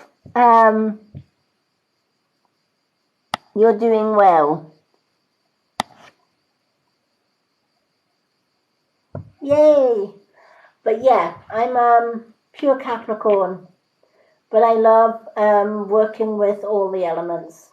Fire, I guess, even though I'm an earth sign, I love working with the element of fire. I find that fire, working with the element of fire is great for dark forces, battling dark forces. You can't beat working with fire.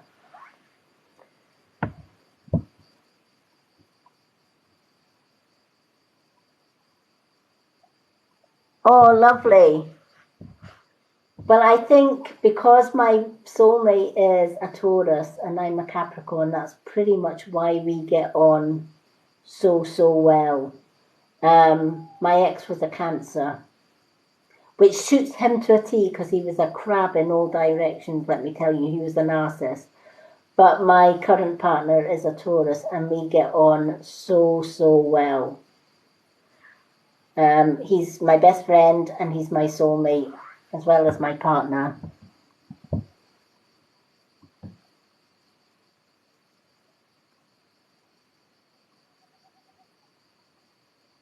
Yeah, I love water. Which is probably why you thought I was a water sign as well. I love Babylon Brooks, because you can learn so much from Babylon Brooks. And you might find that strange, but water speaks to us, because, there are water spirits, just as much as there are earth spirits, sky spirits.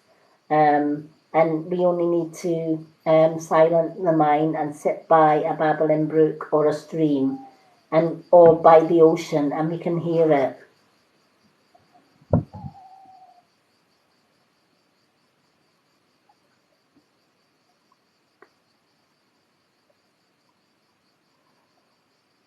Oh, wow.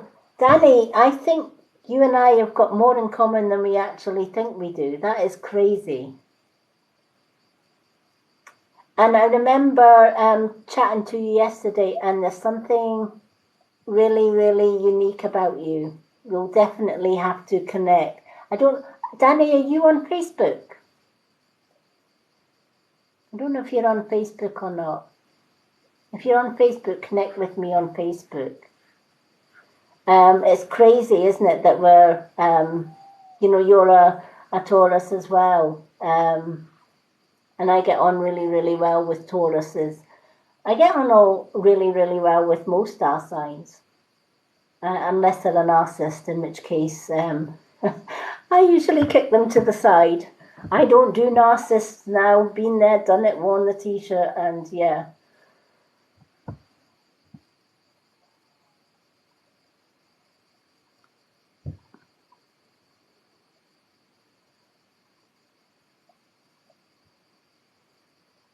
Oh, fantastic. Yes, please do that. Please do that.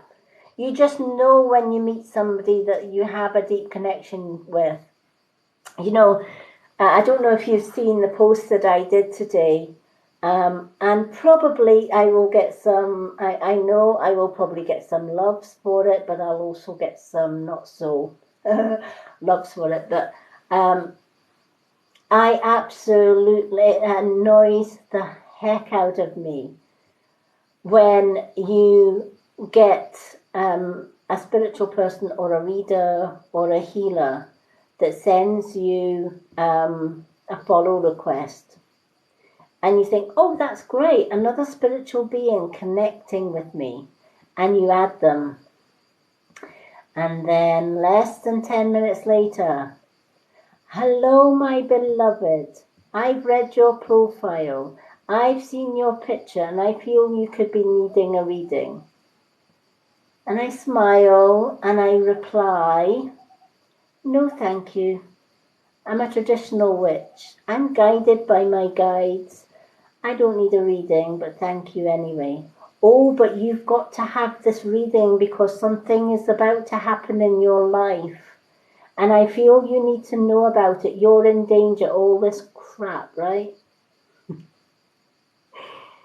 In which case I turn around and says, listen, if I was in danger, I'd be the first one to know about it. Because my guides would be there before you were even in my DM box. Right? So we get these. And then, they keep going, at which point I just hit the block. How many of us have had that?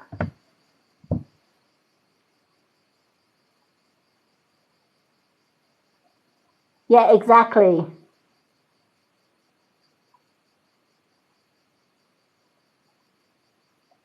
Yeah, exactly. Right?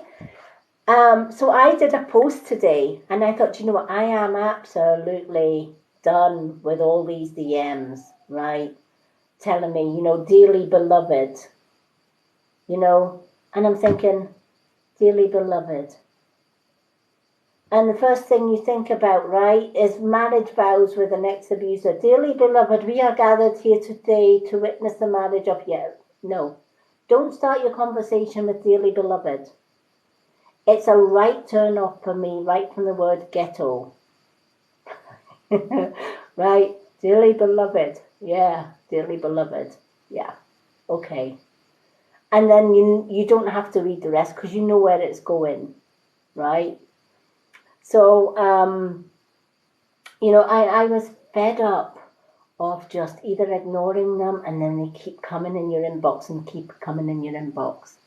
So I did a post today on my profile, and in the post I was pretty blunt. And I actually entitled it to all those lovely readers and healers that asked me to send a follow request. And I think, oh, good, they want support. Support for support, right? So I follow them back. And then you get those DMs. And they keep coming. And they keep coming. So in this post, I turned round and said, for all you lovely followers, just a word of advice. If you send me a follow request and I follow back to give you support, please don't DM me with, hello beloved, or I have read your profile, blah, blah, blah. Because, for one, if you had indeed read my photo or my profile, one, you would know I was a witch. Two, you would know I was a starseed. Three, you would know I don't need a reading because I do my own readings myself. And four, you would certainly know I wasn't in any danger or trouble. So the fact that you've just come in and said, I feel a connection with you. I don't now feel a connection with you because, you've just jumped in my DM box. Also, if and the other one I dislike is the ones where they start with, I am a God-gifted psychic. And I'm like, okay, you're a God-gifted psychic. And you feel a connection to me and you feel I need a reading. Well, I'm a psychic too. As far as I'm led to believe, the universe gifted it to me, not any particular being. That doesn't make me any more special than any other spiritual being out there. We're all gifted, right? Doesn't mean, but the way they come across is it's like they are the one and only highest mighty psychic reader. And you've got to get a reading from them. No, I don't. And the other message that I kindly left for them is, if they were a reader worth their salt, why are they jumping in to somebody's DM box and begging for readings? Do you know what? I have never once since I joined TikTok jumped in anyone's DM box asking for readings, asking for money for blessings, asking for money for spells or whatever. Never. I don't have to. Because here's the trick. Here's the magic of it all. If you are a true spiritual reader or a true tarot reader, people will find you, not you find them. You don't have to look for customers. You don't have to look for followers. And the ones that jump in your DM box and saying, can I give you a reading? They never tell you that it's a paid reading until you say, oh, yes, please. Is it free? No, it's not. Oh, no, I don't want your reading. They're only after the money side.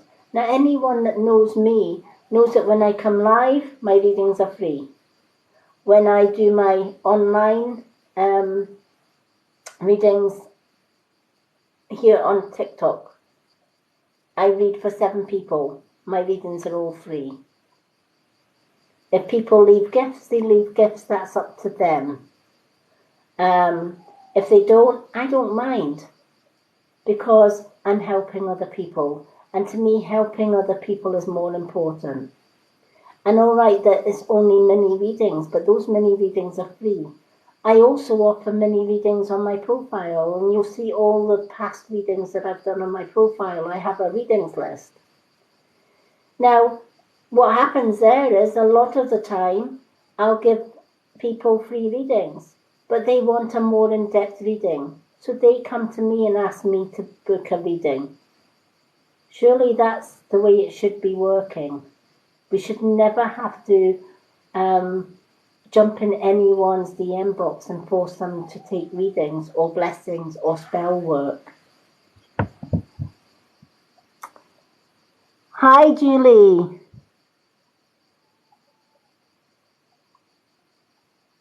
Yep, Rhea, you're right.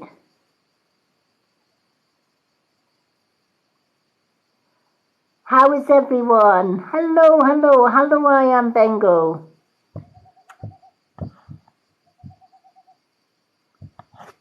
So yeah, the key is if you've got somebody jumping in your DM box. I had one of my friends and she said, Lady Moonlight, you have to help me here. I keep getting these messages and they keep telling me I need to have a reading and I'm in danger and I'm worrying myself sick. And I don't know who to turn to. I don't know which reading to have. And I said to her, I can tell you without even giving you a reading. One, you're not in danger. And two, you don't need a reading. If you didn't need a reading, you would ask somebody for a reading. And she didn't realise that all these people that are jumping into her DM box aren't really readers. Most of them are scammers, just looking for a quick buck, right? They see genuine readers and they want to be, I guess I call some of them wannabe readers, because if they're going to jump in your DM box and harass you for readings, they're not bona fide readers, right? And I probably will get some hate messages for that one, right? Because the scammers are going to disagree with me, and that's fine. I've actually had people coming into my reading nights and calling me a scammer. Well, correct me if I'm wrong, scammers are the ones that actually ask for money. And yet when I'm doing my live readings, they're free. Since when did giving free readings constitute being a scammer? I find that one hilarious.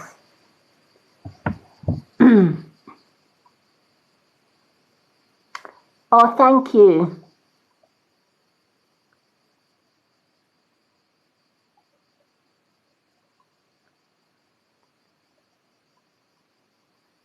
I am Bango. Do you know what? You're not the first person that have said that. And this is the thing. I'm a starseed and an indigo child, and I think all starseeds and indigo childs are like magnets. People are drawn to starseeds.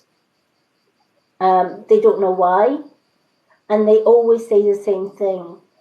I feel like I know you. How can that be? Because I've never met you. I feel that there's a deep connection, right? But how can that be? Because I've never met you.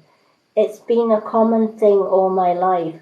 And I know some other starseeds and indigos, and I can tell a starseed and indigo a mile away. We just know because we have, I guess it's because starseeds and indigos work at the highest vibration, right? We work at the vibration which is self-love. And when you work at self-love and that you know your calling, you know what you have to do, and money is the last thing on your mind, right? I always say money's not my God.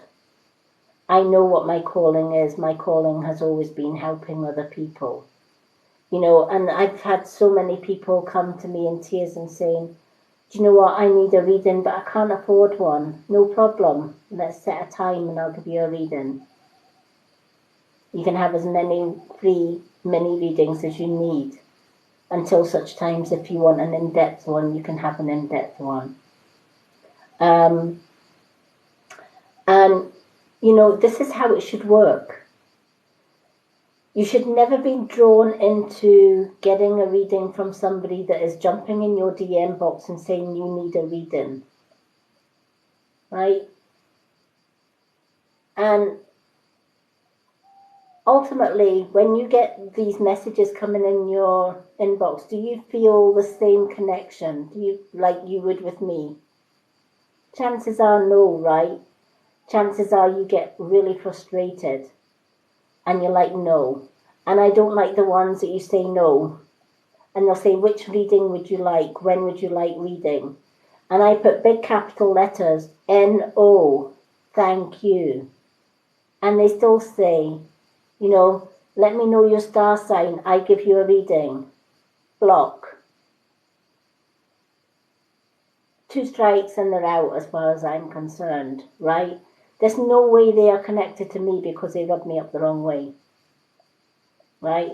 The main god is money and ego. I don't work with either money or ego. I don't have to jump in anybody's DM box. I just simply have to turn up, show up, do my thing. Like tonight, I did a meditation night tonight. Tomorrow evening, it's readings night. And then Wednesday night, I'm doing a chat night. Just an open chat where anyone can come along. We can chat about anything you like.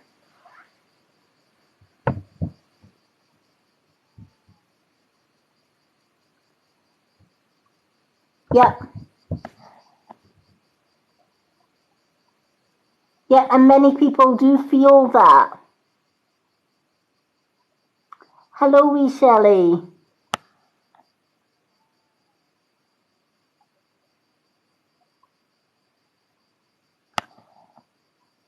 Thank you, Danny. Yeah.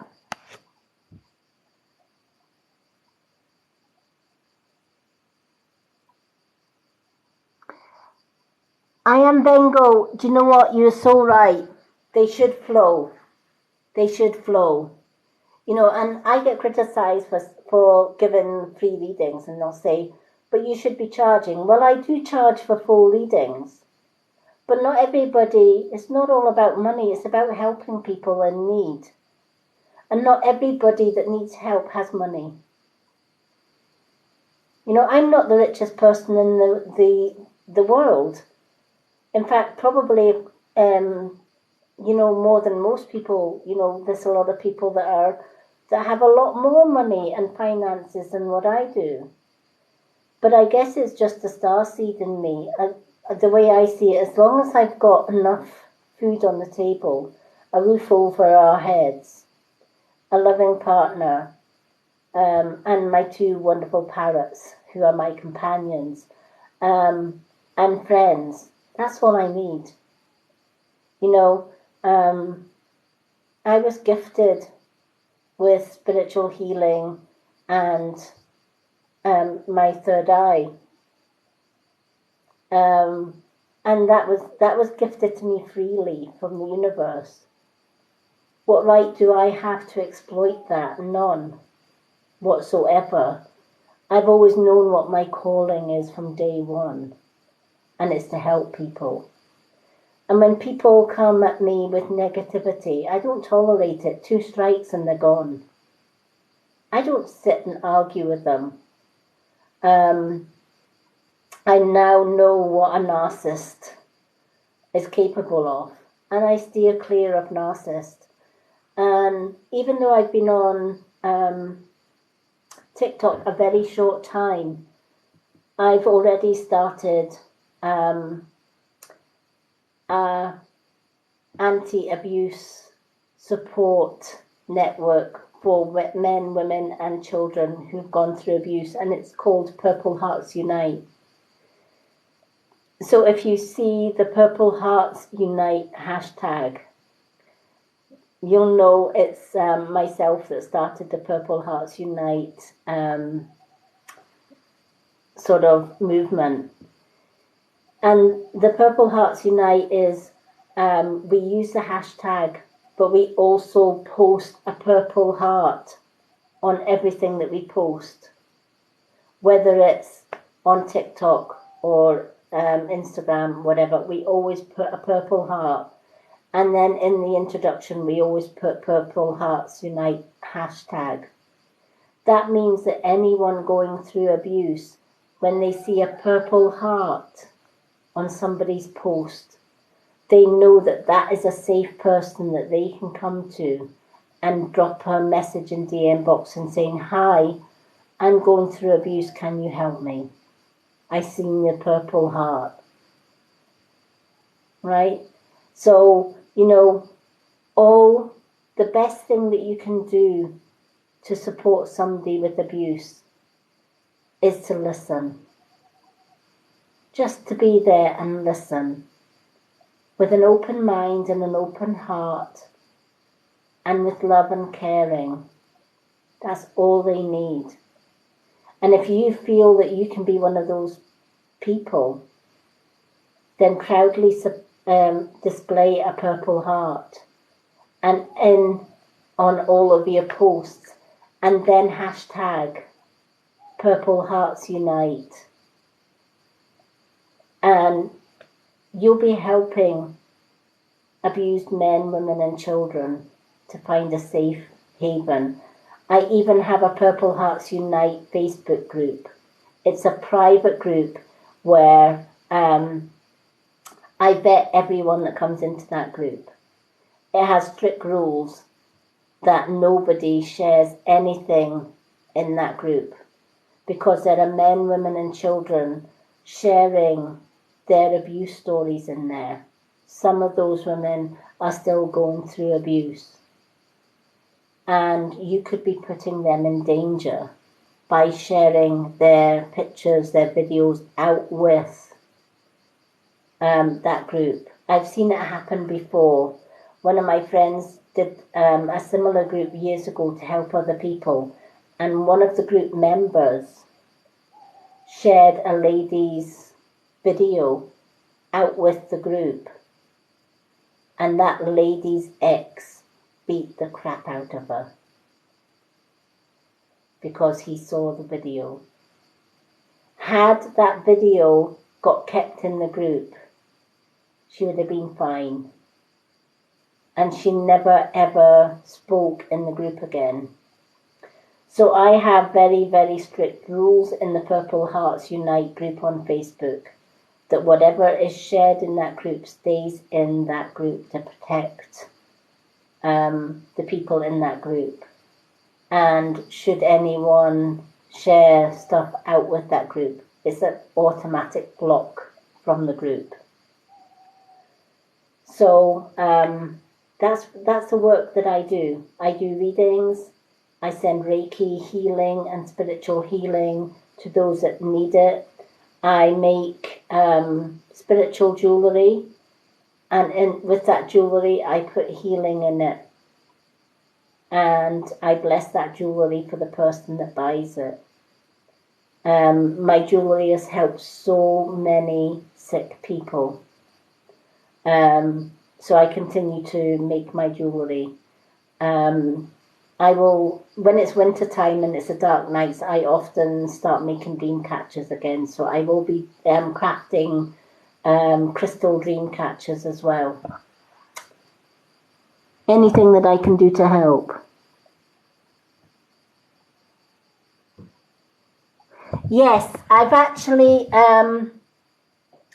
in fact, I could do a jewellery night if you like. I did a jewellery live on here on TikTok, which is also on my YouTube channel. I'm sure I shared it on my YouTube channel. But if you like, I can do a jewellery show and tell on Friday. Wednesday night is my open chat night. So I'll come on and do an open chat night here, and you can come and ask questions or just sit and have a coffee with me. You can even come and join me live if you like. You can jump on my live on an open chat night, and we can just have a good old sit and chat. And Friday I can do a jewellery, healing jewellery share. I do have my jewellery on my pinned post. Each item is numbered. The black onyx heart set bracelet, that has already sold out. But all the other pieces are available. Anyone that needs it. But yeah, I do have photos of all the current jewellery that I've got in stock. I will be making more next month. I'm going to start making more, but I want to try and get rid of the stock that I've got just now. Otherwise, I'm going to have a house full of jewellery. So, yeah. But anyone is more than welcome to add me on Facebook. I am private on Facebook search, so it's difficult to add me straight as a friend. But what you can do is if you go to my website, which is on TikTok, and you will see on my website all my social media groups. And if you join my Mystic Witch Facebook group, which is the Spiritual World of the Mystic Witch, the link's in my bio on my website, then you'll see my name, my Facebook name on that group, which is Catherine Ann McCritchie, which is a long-winded name. But a lot of people have tried to add me as friend, but because of my past abuser trying to shut down my Facebook constantly, I went off the search. So a lot of people can't send me friend requests. However, you know, if you join my Facebook group and then leave me a direct message or a messenger message, once we connect, you can ask if if you can add me as friend, and I will be more than happy to add anyone as a friend.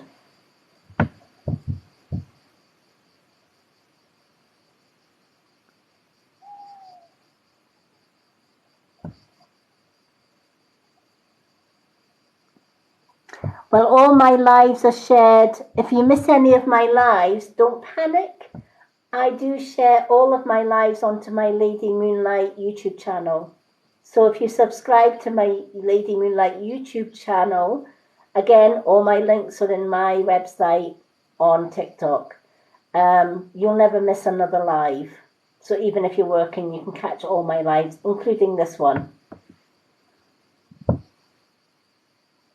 I also share it on the Spiritual World of the Mystic Witch Facebook group as well. So it goes onto my YouTube and my Facebook group. So you'll never miss any of my lives.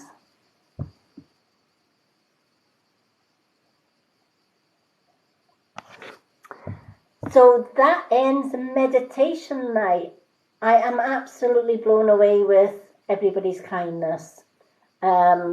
It's absolutely wonderful to have spent this time with you.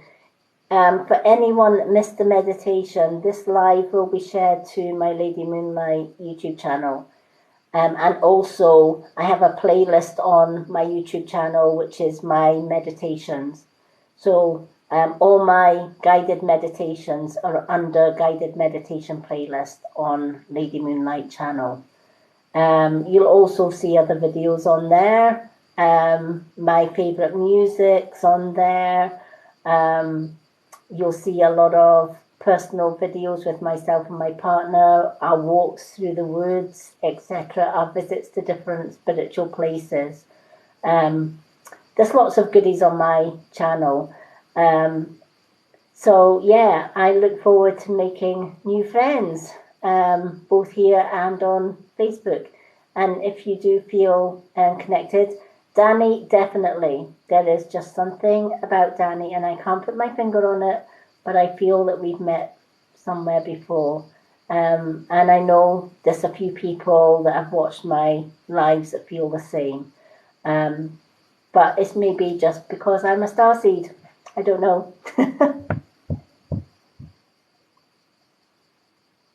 Oh, you're welcome, Danny. I'm so glad you did. I'll be back tomorrow, 10 p.m. UK time, with another card of the day, as well as picking 7 people to receive a reading. I also have a readings list on my profile. So anyone can go to that post. It's on a pinned post, and it's entitled Reading List, and ask for a card. Usually there is a waiting list, but for the first time today, I actually got through all the readings. But probably by the time I come off this live, I'll have started, more people will have been added to the list. So there is usually demand for my free readings on my profile. And what happens there is you put a request in for a card, I'll reply to let you know that you're on my readings list. And when I have spare time during the day, I do a mini reading on my profile and I tag your name in it, which is great if somebody happens to be on my live readings and they don't get picked out of the 7 people that get readings. They can always go to my profile and get a little mini reading there. Or failing that, if they needed a more in-depth one, they can contact me on Facebook and book a full reading. Oh, thank you, Danny. Yeah, we'll definitely have to connect on Facebook, even maybe do a messenger call or something like that if you like. Because, yeah, I kind of feel the same. There's just something. But I'm so glad people got something out of this live. I would like to thank everyone that sent gifts tonight, for everyone that's followed. You know, I won't be beaten about the bush when I say, when I first started TikTok, I was absolutely bloody petrified to come on to TikTok. I'd been doing Facebook for years. I'd been doing Instagram for years. I'm on Instagram. And my audience was pretty slow and small. And I didn't mind that. I really didn't mind that. And I started reading lists on there and ended up stopping the readings list because nobody asked for readings. So even the free ones. So I kind of just did what I did. And my circle was small. And my friend Tracy had said, you need to go onto TikTok. People need to, you need to connect with more people. And I remember I dabbled in TikTok, it must have been about 6 months ago. And back then it was all the young things, wasn't it? It was all the ones that were doing the dancing up and down stairs. And I'm looking in horror and I'm thinking, hell, oh no, I can't go hopping up and down stairs, you know, sideways and come down sideways. I'm going to break something. I'm 57 years old. You know, I'm going to, you know, no. And I thought, you know, and you had all these dance routines and people doing all crazy sorts of dances, and it was all the young generation. So when my friend Tracy said to me, oh, you need to go onto TikTok, I went, no way. No way. You know, I'll keep my feet on solid ground, thank you. And she said, no, it's a different kettle of fish. You know, it's not just all young ones now, it's old ones as well, and you can do your own thing. It took her weeks to persuade me to come on to TikTok. And I did. And I couldn't believe when I first got my first 1,000 followers. And my friend said, you can go live now. Yeah, okay. And let me tell you, my first live on TikTok, I did not share onto my YouTube channel. It was an absolute disaster. I had never gone live and seen so many people jumping on the live. I was absolutely bleeding terrified. You know, how I got through the live, I have no idea, but I did. Anyway, I could have just gave in there and then, but no, I thought, you know, persevere. So I persevered, and I'm so glad I did, because I have met some wonderful, wonderful people here on TikTok.